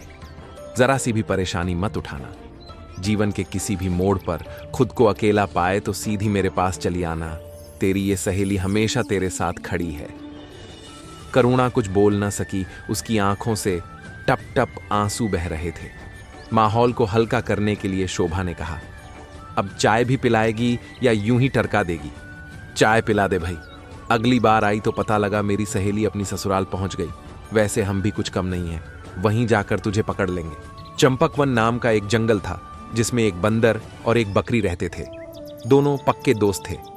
वे दोनों एक दूसरे के सुख दुख में हमेशा मदद करते थे। दोनों की दोस्ती देख जंगल के सभी जानवर उनके साथ रहना चाहते थे, क्योंकि जंगल के जानवर बंदर और बकरी से अच्छी अच्छी बातें सीखना चाहते थे। बंदर बहुत चंचल और बुद्धिमान था। वह जंगल के कोने कोने से परिचित था। एक दिन बंदर ने बकरी से बोला, तुम हर दिन जंगल की यही हरी घास और पत्ते खाती रहती हो। मेरे प्यारे दोस्त, चलो आज मैं तुम्हें इस जंगल का सबसे अच्छा फल स्ट्रॉबेरी खिलाता हूं, जो आपको बहुत पसंद आएगा।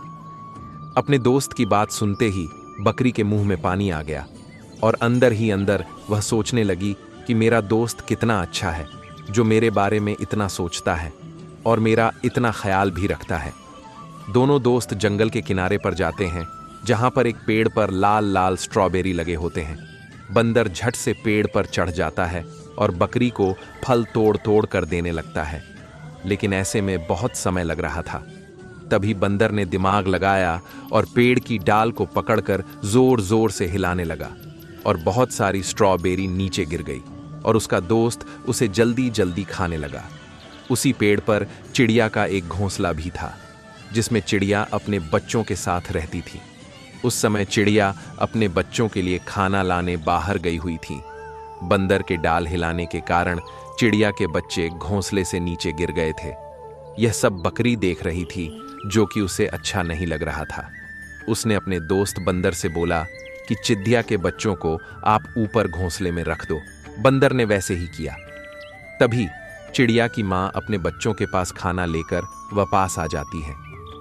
चिड़िया के बच्चे इस पूरी घटना को अपनी माँ को सुना देते हैं। फिर बंदर और बकरी वहां से जाने लगते हैं।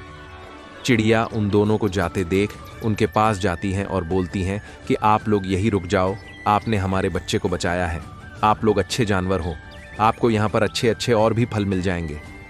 चिड़िया की बात सुन बंदर और बकरी आपस में बात करने लगे। कुछ देर बाद बंदर ने चिड़िया से बोला, ठीक है, हम लोग आपके लिए कुछ दिन इसी जंगल में रुक जाएंगे। अब तीनों मिलकर खुशी से हवा में उछल पड़े और तीनों दोस्त बन गए। नैतिक सीख: हमें अपने स्वार्थ के लिए कभी किसी का अनहित नहीं करना चाहिए। बकरी और बंदर की दोस्ती से हमें सीख लेना चाहिए। दूर पहाड़ों के पास नदी के किनारे भेड़िया और ऊंट दो दोस्त रहते थे। ऊंट बहुत सीधा साधा और भेड़िया बहुत लालची और मतलबी था। एक दिन भेड़िया ने देखा कुछ पंछी और जानवर नदी उस पार से तरबूज खाकर आ रहे थे। तभी उसके अंदर लालच आई और उसने अपने दोस्त ऊंट के पास जाकर बोला कि ऊंट भैया, नदी उस पार बहुत सारे तरबूज लगे हैं, चलो हम लोग भी तरबूज खाकर आते हैं। ऊंट उसकी बातों में आ गया और उसे अपने पीठ पर बैठाकर नदी के उस पार तरबूज के खेत के पास ले गया। खेत में लगे तरबूज को देखते ही भेड़िए के मुंह में पानी आ गया और जल्दी से खेत में कूद गया और तरबूज को खाने लगा। थोड़े समय में ही भेड़िए का पेट भर गया और उसका दोस्त ऊंट अभी तरबूज खा ही रहा था। फिर भेड़िया ने सोचा, इसका पेट तो बहुत बड़ा है, ये तो एक दिन में सारे तरबूज खा जाएगा, फिर हमें नहीं मिलेगा। उसके दिमाग में शरारत सूझी। वह तरबूज को तोड़ तोड़ कर फेंकने लगा और खुशी के कारण नाचने और चिल्लाने लगा। ऊंट ने उसे ऐसा करने से माना किया तो भेड़िया बोला, हमें खाना खाने के बाद चिल्लाने और नाचने की आदत है। तभी भेड़िए की आवाज सुन बगल के खेत से किसान आ गया और ऊंट की पिटाई शुरू कर दी। ये देख भेड़िया तेजी से भाग निकला और नदी के किनारे जाकर रुका। पिटाई खाने के बाद ऊंट किसी तरह नदी के किनारे आ पहुंचा। अब दोनों नदी पार कर रहे थे। तभी बीच नदी में ऊंट बैठने लगा। उसके पीठ पर बैठे भेड़िया ने बोला, भैया ये क्या कर रहे हो? ऊंट ने बोला, मुझे खाना खाने के बाद पानी में बैठने की आदत है। और वह पानी में बैठ गया और लेटने भी लगा। भेड़िया पानी में बहते बहते बहुत मुश्किल से किनारे लगा और उसको अपने की पर पछतावा होने लगा। नैतिक सीख: हमें किसी को धोखा नहीं देना चाहिए और किसी के सीधेपन का फायदा भी नहीं उठाना चाहिए। कुछ समय पहले की बात है, एक जंगल में एक बूढ़ा शेर रहता था। वह बहुत दयालु और सीधा था। उसे जंगल के सभी जानवर बहुत प्यार करते थे। एक दिन शेर जब अकेला सो रहा था, तब एक चूहे को मस्ती सूझी और उसने सोचा, चलो जंगल के राजा के साथ मस्ती करता हूं। और फिर वह शेर के पास गया और उसके ऊपर चढ़कर नाचने और कूदने लगा। तभी जंगल के राजा शेर सिंह की नींद खुल गई। उसने अपने नुकीले नाखून के पंजों से चूहे को दबा लिया और बोलने लगा, आज तो तुम्हें सजा मिलके ही रहेगी। यह बात सुन चूहा बहुत डर गया और रोने लगा। शेर अपनी दयालुता के कारण दूर दूर के जंगलों में बहुत प्रसिद्ध था, इसलिए उसने चूहे को किसी भी प्रकार की हानि नहीं पहुंचाई और चूहे को छोड़ दिया। चूहा पंजे से निकलते ही शेर से बोला, आपके इस एहसान का बदला जरूर चुकाऊंगा। चूहे की इस बात पर शेर जोर से हंस पड़ा और फिर वहीं सो गया। अगले दिन शेर को शिकारियों ने जाल में फंसा लिया। सारे शिकारी शेर को जाल में फंसे देख बहुत खुश हो रहे थे। तभी वही चूहा ये सब देख अपने दोस्तों को लेकर आया और उस जाल को काट दिया और शेर जाल से बाहर आ गया। शेर को उस दिन चूहे का किया हुआ वादा याद आया। नैतिक सीख, किसी भी इंसान को छोटा या फिर बिना काम का नहीं समझना चाहिए। कौन इंसान किस समय काम आ जाए किसी को पता नहीं होता है। नदी के किनारे एक पेड़ पर बंदर तथा नदी में एक मगरमच्छ रहता था। दोनों में बहुत गहरी दोस्ती थी। बंदर मगरमच्छ को पेड़ पर लगे फल को खिलाता था, जबकि मगरमच्छ बंदर को अपनी पीठ पे बैठा के नदी की सैर कराता था। एक बार मगरमच्छ की पत्नी बोली, आपका दोस्त बंदर हम लोगों को इतने अच्छे अच्छे फल खिलाता है। एक दिन मगरमच्छ की पत्नी ने अपने पति से कहा कि बंदर प्रतिदिन ऐसे मीठे मीठे फल खाता है, जिसके कारण उसके अंदर का दिल बहुत मीठा हो गया होगा। चलो हम लोग उसके दिल को खाकर देखते हैं कि कैसा लगता है। मगरमच्छ ने अपने पत्नी के कहने पर बंदर को अपनी गुफा में बुलाया और सारी बातें बता दी। बंदर ने बहुत चतुराई से बोलते हुए कहा, एक दोस्त दूसरे दोस्त के काम ना आए तो दोस्ती कैसी। अगर आपको मेरे दिल को खाना है तो मैं जरूर दूंगा, लेकिन मैं तो अपना दिल पेड़ पर ही भूल आया हूं। मैं जाकर ले आता हूं तो तुम लोग खा लेना। यह बोलकर बंदर अपनी दुम दबाकर भाग गया और पेड़ पर चढ़ गया और बोला, तुम्हारे लिए मैंने क्या नहीं किया। अब तुम मेरे साथ ऐसा व्यवहार कर रहे हो। आज से मेरी और तुम्हारी दोस्ती खत्म। नैतिक सीख, इस कहानी से हमें यह सीख मिलती है कि परिस्थितियां कैसी भी हो, हमें घबराना नहीं चाहिए। हमें अपने दिमाग से काम लेना चाहिए। एक पेड़ पर एक चिड़िया अपने बच्चों के साथ रहती थी। चिड़िया और उसके बच्चे बहुत खुश रहते थे।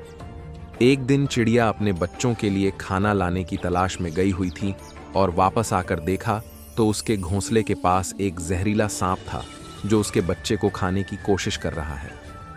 चिड़िया ने भरसक प्रयास किया उसको रोकने के लिए, लेकिन वह हार चुकी थी। सांप से लड़ते लड़ते उसने हिम्मत नहीं छोड़ी। यह सब आकाश में उड़ता हुआ एक चील देख रहा था। जब चिड़िया खून से लथपथ होकर गिरकर गई और सांप चिड़िया के बच्चे को खाने के लिए आगे बढ़ा ही था, तभी चील ने अपने मजबूत पंजों से सांप को पकड़कर नदी में गिरा दिया और चिड़िया के बच्चे मरने से बच गए। नैतिक सीख, इस कहानी से हमें यह सीख मिलती है, हमें अंत तक प्रयास करना चाहिए, हार नहीं माननी चाहिए। रामू, जिसके घर में एक सोने के अंडे देने वाली मुर्गी आई थी और वह अंडे बेच बेच कर अमीर हो चुका था, लेकिन लालच में आकर उसने उस मुर्गी के सारे अंडे निकालने के चक्कर में मुर्गी को काट डाला था, तो वो सोने के अंडे मिलना बंद हो गए थे और अपनी खर्च करने की बुरी आदत के कारण वह बहुत जल्दी ही कंगाल हो गया। आज वही रामू दूसरे शहर में नौकरी ढूंढने के लिए दर दर भटक रहा है। उसी समय उसके पास एक व्यक्ति चमचमाती कार रोकती है और उसमें से उस शहर का सबसे धनी व्यक्ति बाहर निकलता है और रामू को गले लगाते हुए कहता है, मैं कितने समय से तुम्हें ढूंढ रहा हूं, आपने मेरे जीवन को बदल दिया। आप कहां थे? रामू आश्चर्य से पूछता है, साहब जी, मैं आपको नहीं जानता, आप कौन हैं? शायद आपको कोई गलतफहमी हो रही है। धनी व्यक्ति ने कहा, मैं आपके कैसे भूल सकता हूं, आपने मेरी जिंदगी बदली है। आपके कारण ही मैं आज इतना धनी व्यक्ति हो पाया हूं। रामू ने कहा, वो कैसे? धनी व्यक्ति ने बताया, जब रामू ने उसे सोने के अंडे बेचे थे, उस समय यह व्यक्ति ने सोचा, यदि कोई मुर्गी सोने के अंडे दे सकती है तो उस अंडे से भी चूजे और मुर्गियां निकल सकती हैं। इस विचार से मैंने उस अंडे को एक साधारण मुर्गी के अंडों के साथ सेने के लिए नीचे रख दिया और कुछ दिन बाद मैंने देखा कि उस अंडे से एक चूजा निकला और उसकी मैंने अच्छी देखभाल किया और वो चूजा एक सुनहरी मुर्गी बन गया और कुछ दिनों बाद वह मुर्गी अंडा दी जो सोने का था और इस रीति से आज मेरे पास सोने के अंडे देने वाली मुर्गियों का पोल्ट्री फार्म है, जहां हजारों मुर्गियां सोने के अंडे देती हैं। रविवार की शाम 3 बच्चे अपने घर में खिलौनों से खेल रहे थे। तीनों बच्चों ने आज ही कलीसिया में अपने संडे स्कूल की कहानी में नूह की कहानी सुनी थी, इसलिए उन्होंने एक पानी के बड़े से टब में एक प्लास्टिक की नाव तैराकर खेलने लगे और हंसते हुए कहने लगे, ये हैं हमारे नूह की जहाज, इसमें सभी जानवर हैं। थोड़ी देर बाद उन्होंने कहा, अब बारिश बंद हो गई है और अब नूह और उसक परिवार नाव से बाहर आ रहे हैं। ऐसा कहकर उन्होंने नाव को उठाकर टब से बाहर नीचे रख दिया। फिर उन्होंने आपस में कहा, अब नूह ने क्या किया था? छोटी बहन को याद आया पास्टर जी ने कहा था। तब नूह ने परमेश्वर को धन्यवाद करने के लिए जानवर को बलिदान करके जलाया था, जिसके कारण परमेश्वर ने उसे आशीष दिया और कहा, इसके बाद ऐसा जल प्रलय कभी नहीं होगा। उन दोनों ने एक दूसरे का मुंह देखा और कहा, हमें अपने अपने जानवर देना होगा। कौन देगा अपने जानवर? तीनों अपने अपने कमरे में दौड़ डीच कर गए और अपने अपने खिलौनों में ढूंढने लगे। तीनों ने अपने खिलौनों में से जो सबसे टूटा और फटा हुआ और बेकार खिलौना था, उसे लेकर आए एक हाथी जो पूरा टूटा हुआ था, हिरण जिसकी टांग टूटी हुई थी, और कहने लगे, हम ये देते हैं परमेश्वर को। एक शरारती क्लास में एक शिक्षक ने एक संतरा उठाते हुए छात्रों से पूछा, ये क्या है? सभी ने एक साथ जोरदार आवाज में कहा, संतरा। शिक्षक ने कहा, शाबाश, यदि मैं इसे दबाकर निचोड़ता हूं तो क्या मिलेगा? सभी ने फिर से जवाब दिया, संतरे का जूस। शिक्षक ने बड़े आश्चर्य से देखते हुए कहा, लेकिन मुझे तो अनार का जूस चाहिए। इससे अनार का जूस क्यों नहीं निकल सकता? सभी छात्र जोरदार ठहाका लगाकर हंसने लगे और कहने लगे, संतरे का ही जूस निकलेगा। और एक सबसे शरारती लड़के ने उठकर कहा, जो अंदर है वही तो बाहर आएगा। शिक्षक ने कहा, बिल्कुल सही, मैं यही सिखाना चाहता हूं। जो कुछ अंदर है वही बाहर आता है। यदि हमारे अंदर भी प्रेम, शांति, कृपा, भलाई, आत्मसंयम है तो वही बाहर आएगा। यदि सांसारिक बातें जैसे नफरत, जलन, झूठ, घमंड, डाह, हा, तो वही बाहर आएगा। छात्र समझ चुके थे यह उनके लिए ही कहा जा रहा था। सवाल है, जब हम कठिन दौर से होकर जाते हैं, जब ऐसा लगता है हमें समस्या में, परीक्षा में दब रहे हैं, तो हमारे अंदर से लोगों के लिए और स्वयं के लिए कैसे स्वभाव निकलते हैं, कैसे शब्द निकलते हैं, वही हमें परिभाषित करते हैं। एक पढ़ा लिखा पोस्ट ग्रेजुएट जवान व्यक्ति आत्महत्या करने के लिए रेलवे स्टेशन के पास बैठा था, क्योंकि उसे कोई नौकरी नहीं मिल रही थी। तभी वहां से एक साहूकार निकला जिसका बहुत बड़ा व्यापार था। उसने इस उदास लड्ढहचके से पूछा, तुम उदास क्यों हो, रो क्यों रहे हो? लड्ढहचके ने सारी बातें बता दी। उस उदार साहूकार ने लड्ढहचके से कहा, क्या तुम मेरे पास काम करोगे? मैं तुम्हें अपना हिस्सेदार बना लूंगा। तुम मेरे व्यापार को संभाल लो, जो कुछ भी कमाई आएगी उसमें से केवल 10वां भाग मुझे देना और बाकी सारा फायदा तुम रख लेना। लड्ढहचका बद्धा खुश हो गया और राजी हो गया। कुछ ही दिनों में इस लड्ढहचके का जीवन ही बदल गया। वह बहुत धनी हो गया और खूब कमाई करने लगा। अपने व्यापार को बहुत फैला दिया। कई वर्ष बीत गए, 10वां भाग बढ़कर बहुत बड़ी रकम बन गई कि अब वह व्यक्ति उस रकम को साहूकार को देना ही नहीं चाहता था। तो उस साहूकार ने उसके पास आकर कहा, बेटा देखो, बहुत समय हो गए, तुम अपना 10वां भाग नहीं दे रहे हो। जवान लड्ढहचका बद्दे ही झिझकते हुए बोला, वो सर जी देखो, सारी मेहनत और परिश्रम तो मैं करता हूं, बुरा ना माने तो बोलूं, देखो आपके पास तो इतनी दौलत है, आपको इस 10वें भाग की क्या जरूरत है? आप ही बताओ, क्या मैंने यह सब अपनी मेहनत से, अपनी बुद्धि से नहीं कमाया क्या? लड्ढका अपने पुराने दिन भूल चुका था। प्रिय भाई बहनों, हमें अपने पुराने दिन नहीं भूलना चाहिए। परमेश्वर ही है वो साहूकार जिसने हमें कमाने की सामर्थ्य दी है और सारी आशीषें उसी की ओर से आती हैं। इसलिए उसकी सेवा के लिए हमें अपना 10वां अंश अवश्य देना चाहिए। ये मजेदार कहानियां मजेदार लोगों को ही अच्छी लगती हैं, तो लिखी हुई मजेदार कहानी पढ़ने के लिए आप बच्चों को भी दे सकते हैं। संत पौलुस रोमियो की कलीसिया को यह पत्र लिखते हुए एवं उनके विश्वास के विषय में प्रोत्साहित करते हुए प्रारंभ करते हैं और कहते हैं, तुम्हारे विश्वास की चर्चा सारे जगत में हो रही है। अर्थात जहां कहीं रोमन्स, रोमी लोग रहते हैं, उन सभी स्थानों में तुम्हारे विश्वास की चर्चा हो रही है। मतलब तुम सभी लोग अपने विश्वास के कारण प्रसिद्ध हो चुके हो। थोड़ा विचार करें, ऐसा क्या हुआ होगा कि उनके विश्वास की चर्चा सभी जगह हो रही है। अब सवाल यह होता है, लोगों को कैसे पता चला कि इनका विश्वास बहुत बढ़िया है? रोमियो की कलीसिया के लोगों के विश्वास में कुछ तो भलाई की बात होगी जिसकी तारीफ संत पौलुस कर रहे हैं। सवाल उठता है, क्या विश्वास देखा जा सकता है?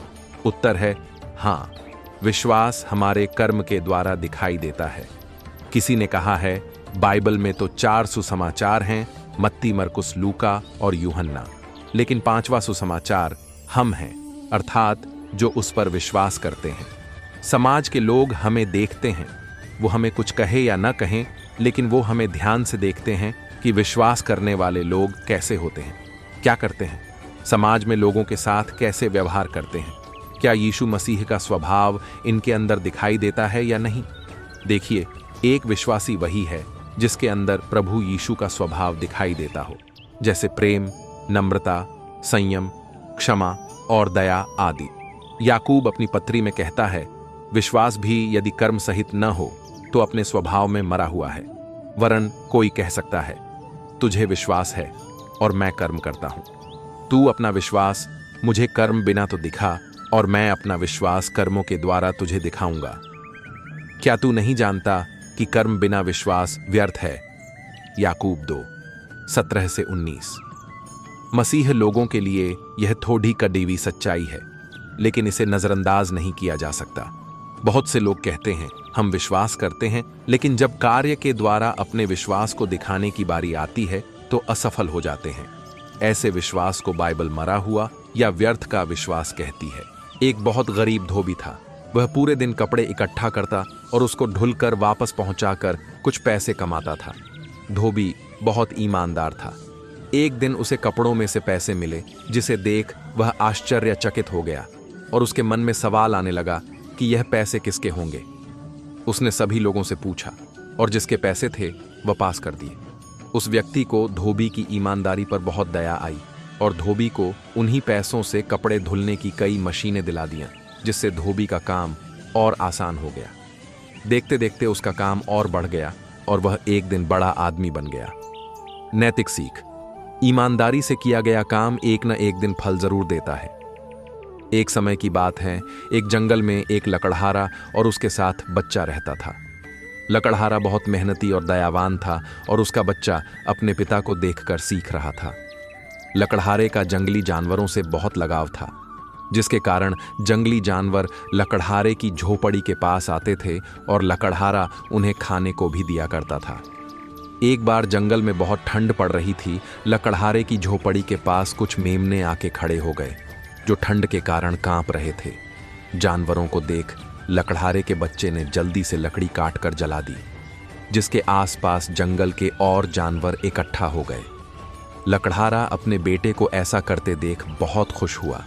वह अपने बेटे के पास गया और उसे गले लगा लिया और अपने बेटे को बताने लगा, बेटा, जैसा तुम दूसरों के लिए करोगे वैसा तुम्हारे लिए कोई और करने के लिए तैयार मिलेगा। इसीलिए हमेशा अच्छा काम करना चाहिए। हमें जीवों पर दया करनी चाहिए। हम लोग तो अपना दुख दर्द दूसरों से बता सकते हैं, लेकिन ये बेजुबान जानवर अपने मन की बात हम लोगों से कैसे बताएं? नैतिक सीख: हमें दूसरों की मदद करनी चाहिए। एक व्यापारी था। वह अपना सामान लाने नदी पार करके जाता था और गड्ढे के ऊपर सामान लाद कर लाता था। एक दिन वह व्यापारी गड्ढे के ऊपर नमक लाद कर आ रहा था। बीच नदी में अचानक गड्ढे का पैर फिसल गया और गड्ढा नदी में गिर गया, जिसके कारण नमक गलकर पानी में बह गया। जब गड्ढा बाहर निकला तो उसे बहुत हल्का महसूस होने लगा। अगली बार गड्ढे पर व्यापारी चीनी लाद कर ला रहा था, तब गधा जानबूझकर नदी में बैठ गया, जिसके कारण व्यापारी की चीनी गलकर नदी में बह गई। गधे को ऐसा करते हुए व्यापारी ने देख लिया था। इस बात से व्यापारी बहुत दुखी था। इस बार उसने गधे को सबक सिखाने की सोची और उसके ऊपर रुई का गट्ठर लाद दिया। जब गधा बीच नदी में पहुंचा, फिर से नदी में बैठ गया और जब नदी से निकल रहा था तो उसका भार दुगुने से भी ज्यादा हो गया। इस प्रकार गधे को सीख मिल गई। तब से वह दोबारा नदी में नहीं बैठा। नैतिक सीख: इस कहानी से हमने सीखा कि हमें किसी भी गलती को अपने स्वार्थ के लिए जानबूझकर नहीं करना चाहिए। एक समय की बात है, रामपुर गांव में एक किसान रहता था। वह बहुत गरीब था।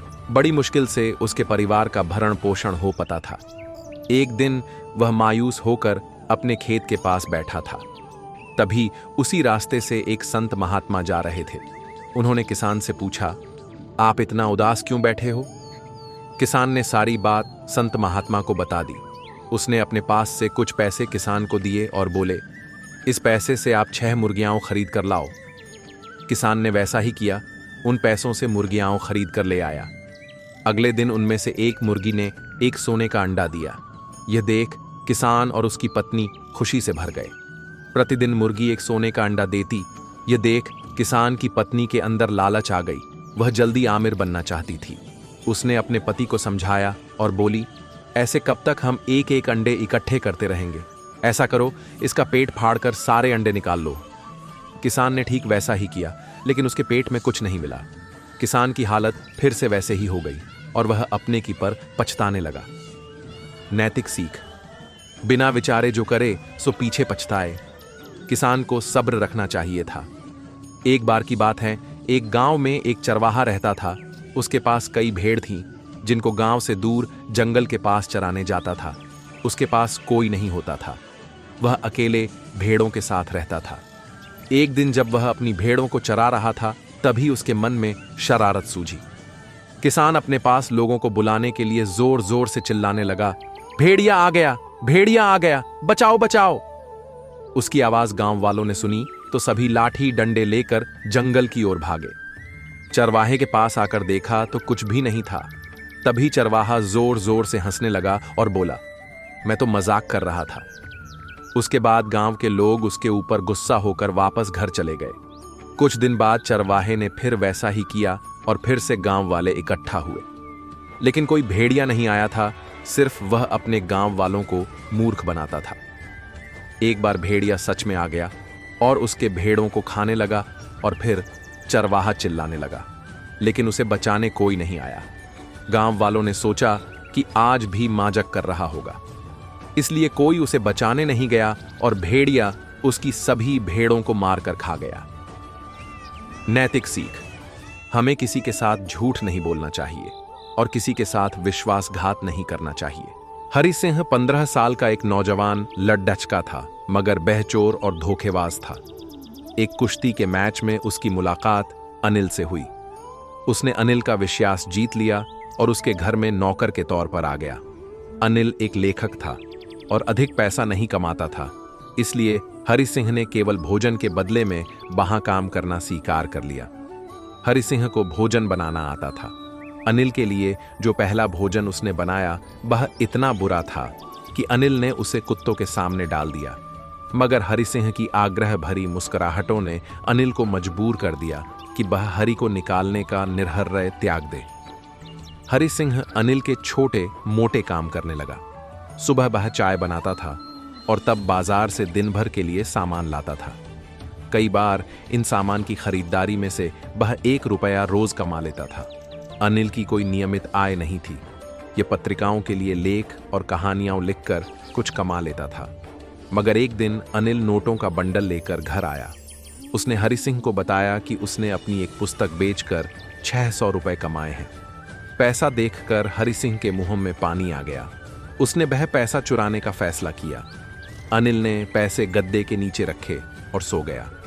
अब हरि सिंह कमरे में गया और चुपके से गद्दे के नीचे से पैसे निकाल लिए। वह लखनऊ की गाड़ी पकड़ने के लिए स्टेशन पर गया, मगर उसकी गाड़ी छूट गई और वह बाजारों में घूमता रहा। शीघ्र ही बरसात आरंभ हो गई और हरि सिंह पूरी तरह भीग गया। तब हरि सिंह को अनिल की याद आई। उसने कल्पना की कि पैसे को चोरी हुआ पाकर अनिल कितना उदास होगा। हरि सिंह को याद आया कि अनिल उसे पढ़ाया करता था। उसने सोचा कि बिना शिक्षा के वह केवल चोर रहेगा, मगर शिक्षा उसे इंसान बना सकती है।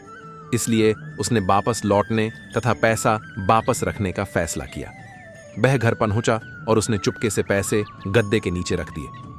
अगली सुबह अनिल ने हरि सिंह को 50 रुपए का नोट दिया। नोट अभी भी गीला था। हरि सिंह ने सोचा कि उसका अपराध हो गया, मगर अनिल ने उससे कहा कि उसने कुछ पैसा कमाया है, अब वह उसे नियमित रूप से वेतन दिया करेगा। इस प्रकार हरि सिंह ने अपनी गलती को समझा और वह एक अच्छा इंसान बनने की ओर कदम बढ़ाता है। यह कहानी यह सिखाती है कि शिक्षा न केवल व्यक्ति की सोच को बदल सकती है, बल्कि एक सही दिशा में जीवन जीने की प्रेरणा भी देती है। गांव, राज्य, देश, समाज और विश्व की रीरा प्राचीन समय से किसान को माना जाता रहा है। हिंदुस्तान अपने आप में कृषि प्रधान कहा जाने वाला देश रहा है। देश के विकास को एक नूतन रूप देने हेतु किसान को ही सबसे अहम भूमिका में माना जाता है। जिस तरह एक पिता अपने पूरे परिवार का ख्याल रखता है, उसी तरह एक किसान पूरे देश का ख्याल करने के लिए अन्न उगाता है। अजीब सी विडंबना है विघ्ना की। लोग भी मुख्यतः दो वर्गों में विभक्त हो गए। एक कड्डी डीडी ही मेहनत कर रहा है और एक पंखे के नीचे आराम फरमा रहा है। जनाब पंखे वाले क्षीण प्रवृत्ति वाले लोग होते हैं, जिन्हें अपने स्वयं से मतलब है। उनके लिए किसान या गरीब व्यक्ति एक अलग धर्म का हो जाता है। वो उसे नीचा समझते हैं, लेकिन कमबख्त भूल जाते हैं कि वो जिन्हें नीचा दिखाने की कोशिश कर रहे हैं वही उनका पालनहार है जो उन्हें अन्न दे रहा है। यदि हम बात करें एक किसान की, तो भारतीय किसान को 2 वक्त का खाना भी ठीक से नसीब नहीं हो पाता। एक किसान मेहनत करके फसल उगाता है, उसकी फसल को खाने के लिए पूरा देश होता है, लेकिन तब कोई उसका साथ नहीं देता। जब वही किसान मेहनत से कम में फसल को बेचता है, तब भी ये जो बड्ढे लोग बैठे हैं ना, यही कीमत तय करते हैं साहिब। सच कहा जाए तो जो इंसान मुसीबत में किसी का साथ देता हो, वो सबसे ज्यादा मूर्ख होता है। किसान सरकार व देश के साथ उसकी हर संभव परिस्थिति में देश का साथ देता आया है। उदाहरणार्थ, हाल ही में काले धन को वापस मंगवाने के लिए नोटबंदी जो चली थी, वैसे प्रधानमंत्री की मुहिम अच्छी थी। भारतीय भोले भाले किसानों ने सरकार की इस खतरनाक परिस्थिति में जिस तरह से मदद की, वो वाकई सराहनीय है। किसान की जरूरत होती है कि उसका बेटा PRH लिख जाए, जिससे कि वो भी एक भिन्न प्रकार के लोगों की श्रेणी में शामिल हो जाए। समय परिवर्तन के साथ साथ समाज, देश के हालात सब बदल चुके हैं। एक लड्डीचका सुबह 4 बजे उठता है और लग जाता किताबों के पन्नों में जॉब ढूंढने, फिर उसके बाद निकल पड्डे बेचता है गांव की सड्डे डेक्कों पर, क्योंकि वो एक किसान का बेटा है। उसे तुम्हारी तरह राजनीति को गंदी नीति नहीं बनाना है। देश के लिए मर मिटना, देश की सेवा करना ही उसे सिखाया जाता है। आज का यदि वक्त देखा जाए तो किसान की मेहनत व्यर्थ सिद्ध होती है। अपने बच्चे को शिक्षित बनाने के लिए एक किसान कर्जे में डूबकर मर जाता है। एक उम्मीद, मेरा बच्चा कोई बड्ढा आदमी बनेगा, लेकिन उसका वो बच्चा जो वर्षों से गांव की सड्डे तोड़ रहा होता है, किताबों के पन्ने पलट रहा होता है, बड्ढा होकर फेसबुक या व्हाट्सएप के ग्रुप का एडमिन पद संभाल रहा होता है।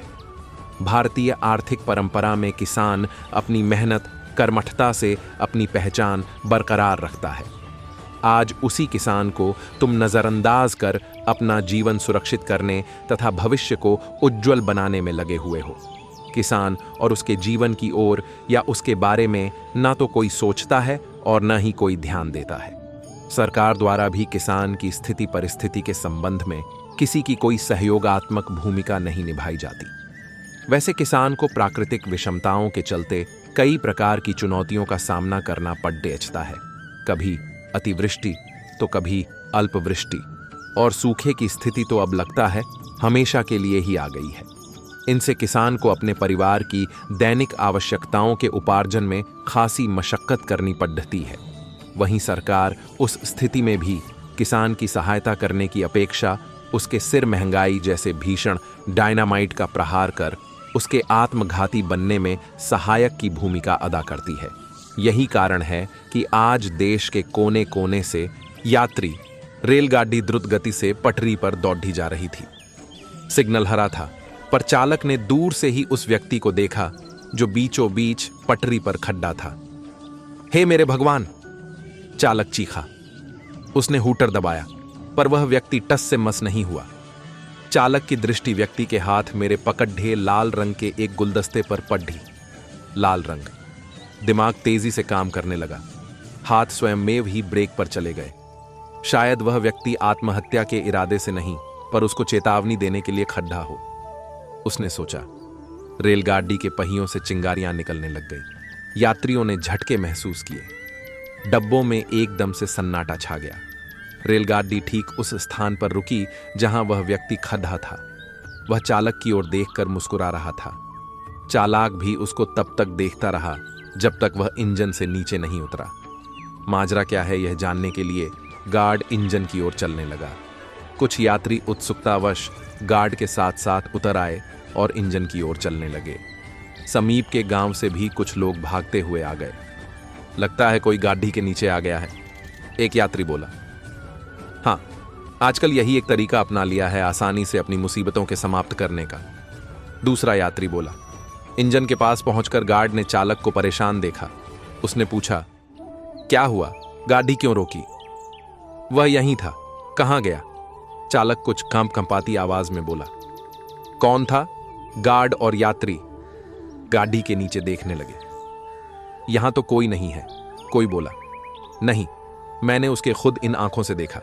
उसके हाथ में एक लाल रंग का गुलदस्ता था। शायद मुझे ऐसा लगा कि वह मुझे कोई चेतावनी दे रहा हो, इसी कारण से मैंने गाड़ी रोकी। यह तुम्हारा भ्रम है, मैं अगले स्टेशन मास्टर को सूचित करता हूं, गार्ड बोला और मोबाइल पर किसी को गाड़ी रोकने की वजह बताने लगा। गार्ड बात कर रहा था और उसके माथे पर पसीना आ रहा था। कभी वह चालक को देखता और कभी वह यात्रियों को। चालक विस्मय से गार्ड की ओर देखने लगा। अब पूछने की उसकी बारी थी। क्या हुआ? 1 किलोमीटर दूर छोटी पुलिया पर से पटरी उखड़ दी गई है। समय पर तुमने गाड़ी रोक ली। हरा सिग्नल तो तुम पार कर चुके थे। गार्ड और यात्री ईश्वर को याद करने लगे। पर वह व्यक्ति गया कहां? चालक फिर इधर उधर देखने लगा। गांव से आए एक व्यक्ति ने सबका ध्यान अपनी ओर खींचा। अरे साहिब, वह सुदर्शन होगा। पिछले साल की दुर्घटना याद है? छोटी पुलिया बह गई थी। सुदर्शन को पता लग गया था। उसके पास आने वाली गाड़ी को रोकने के लिए कुछ नहीं था, तो उसने आसपास के जंगली लाल फूलों का गुलदस्ता बनाया और गाड़ी के चालक को दिखाने लगा। पर गाड़ी के चालक ने देखा नहीं। सुदर्शन के अपनी जान गंवा दी थी, साथ ही गाड़ी छोटी पुलिया पर दुर्घटनाग्रस्त हो गई। जान माल का काफी नुकसान हो गया था। आज शायद छोटी पुलिया पर फिर कुछ हुआ होगा। तभी तो चालक उसकी ओर देखता रह गया। वह सुदर्शन की तरह ही तो लग रहा था। गांव वाले जा चुके थे। वह खड्डेढा वहीं मुस्कुरा रहा था। लाल गुलदस्ता उसके हाथ में नहीं था। शायद गुलदस्ते ने अपना काम कर दिया था।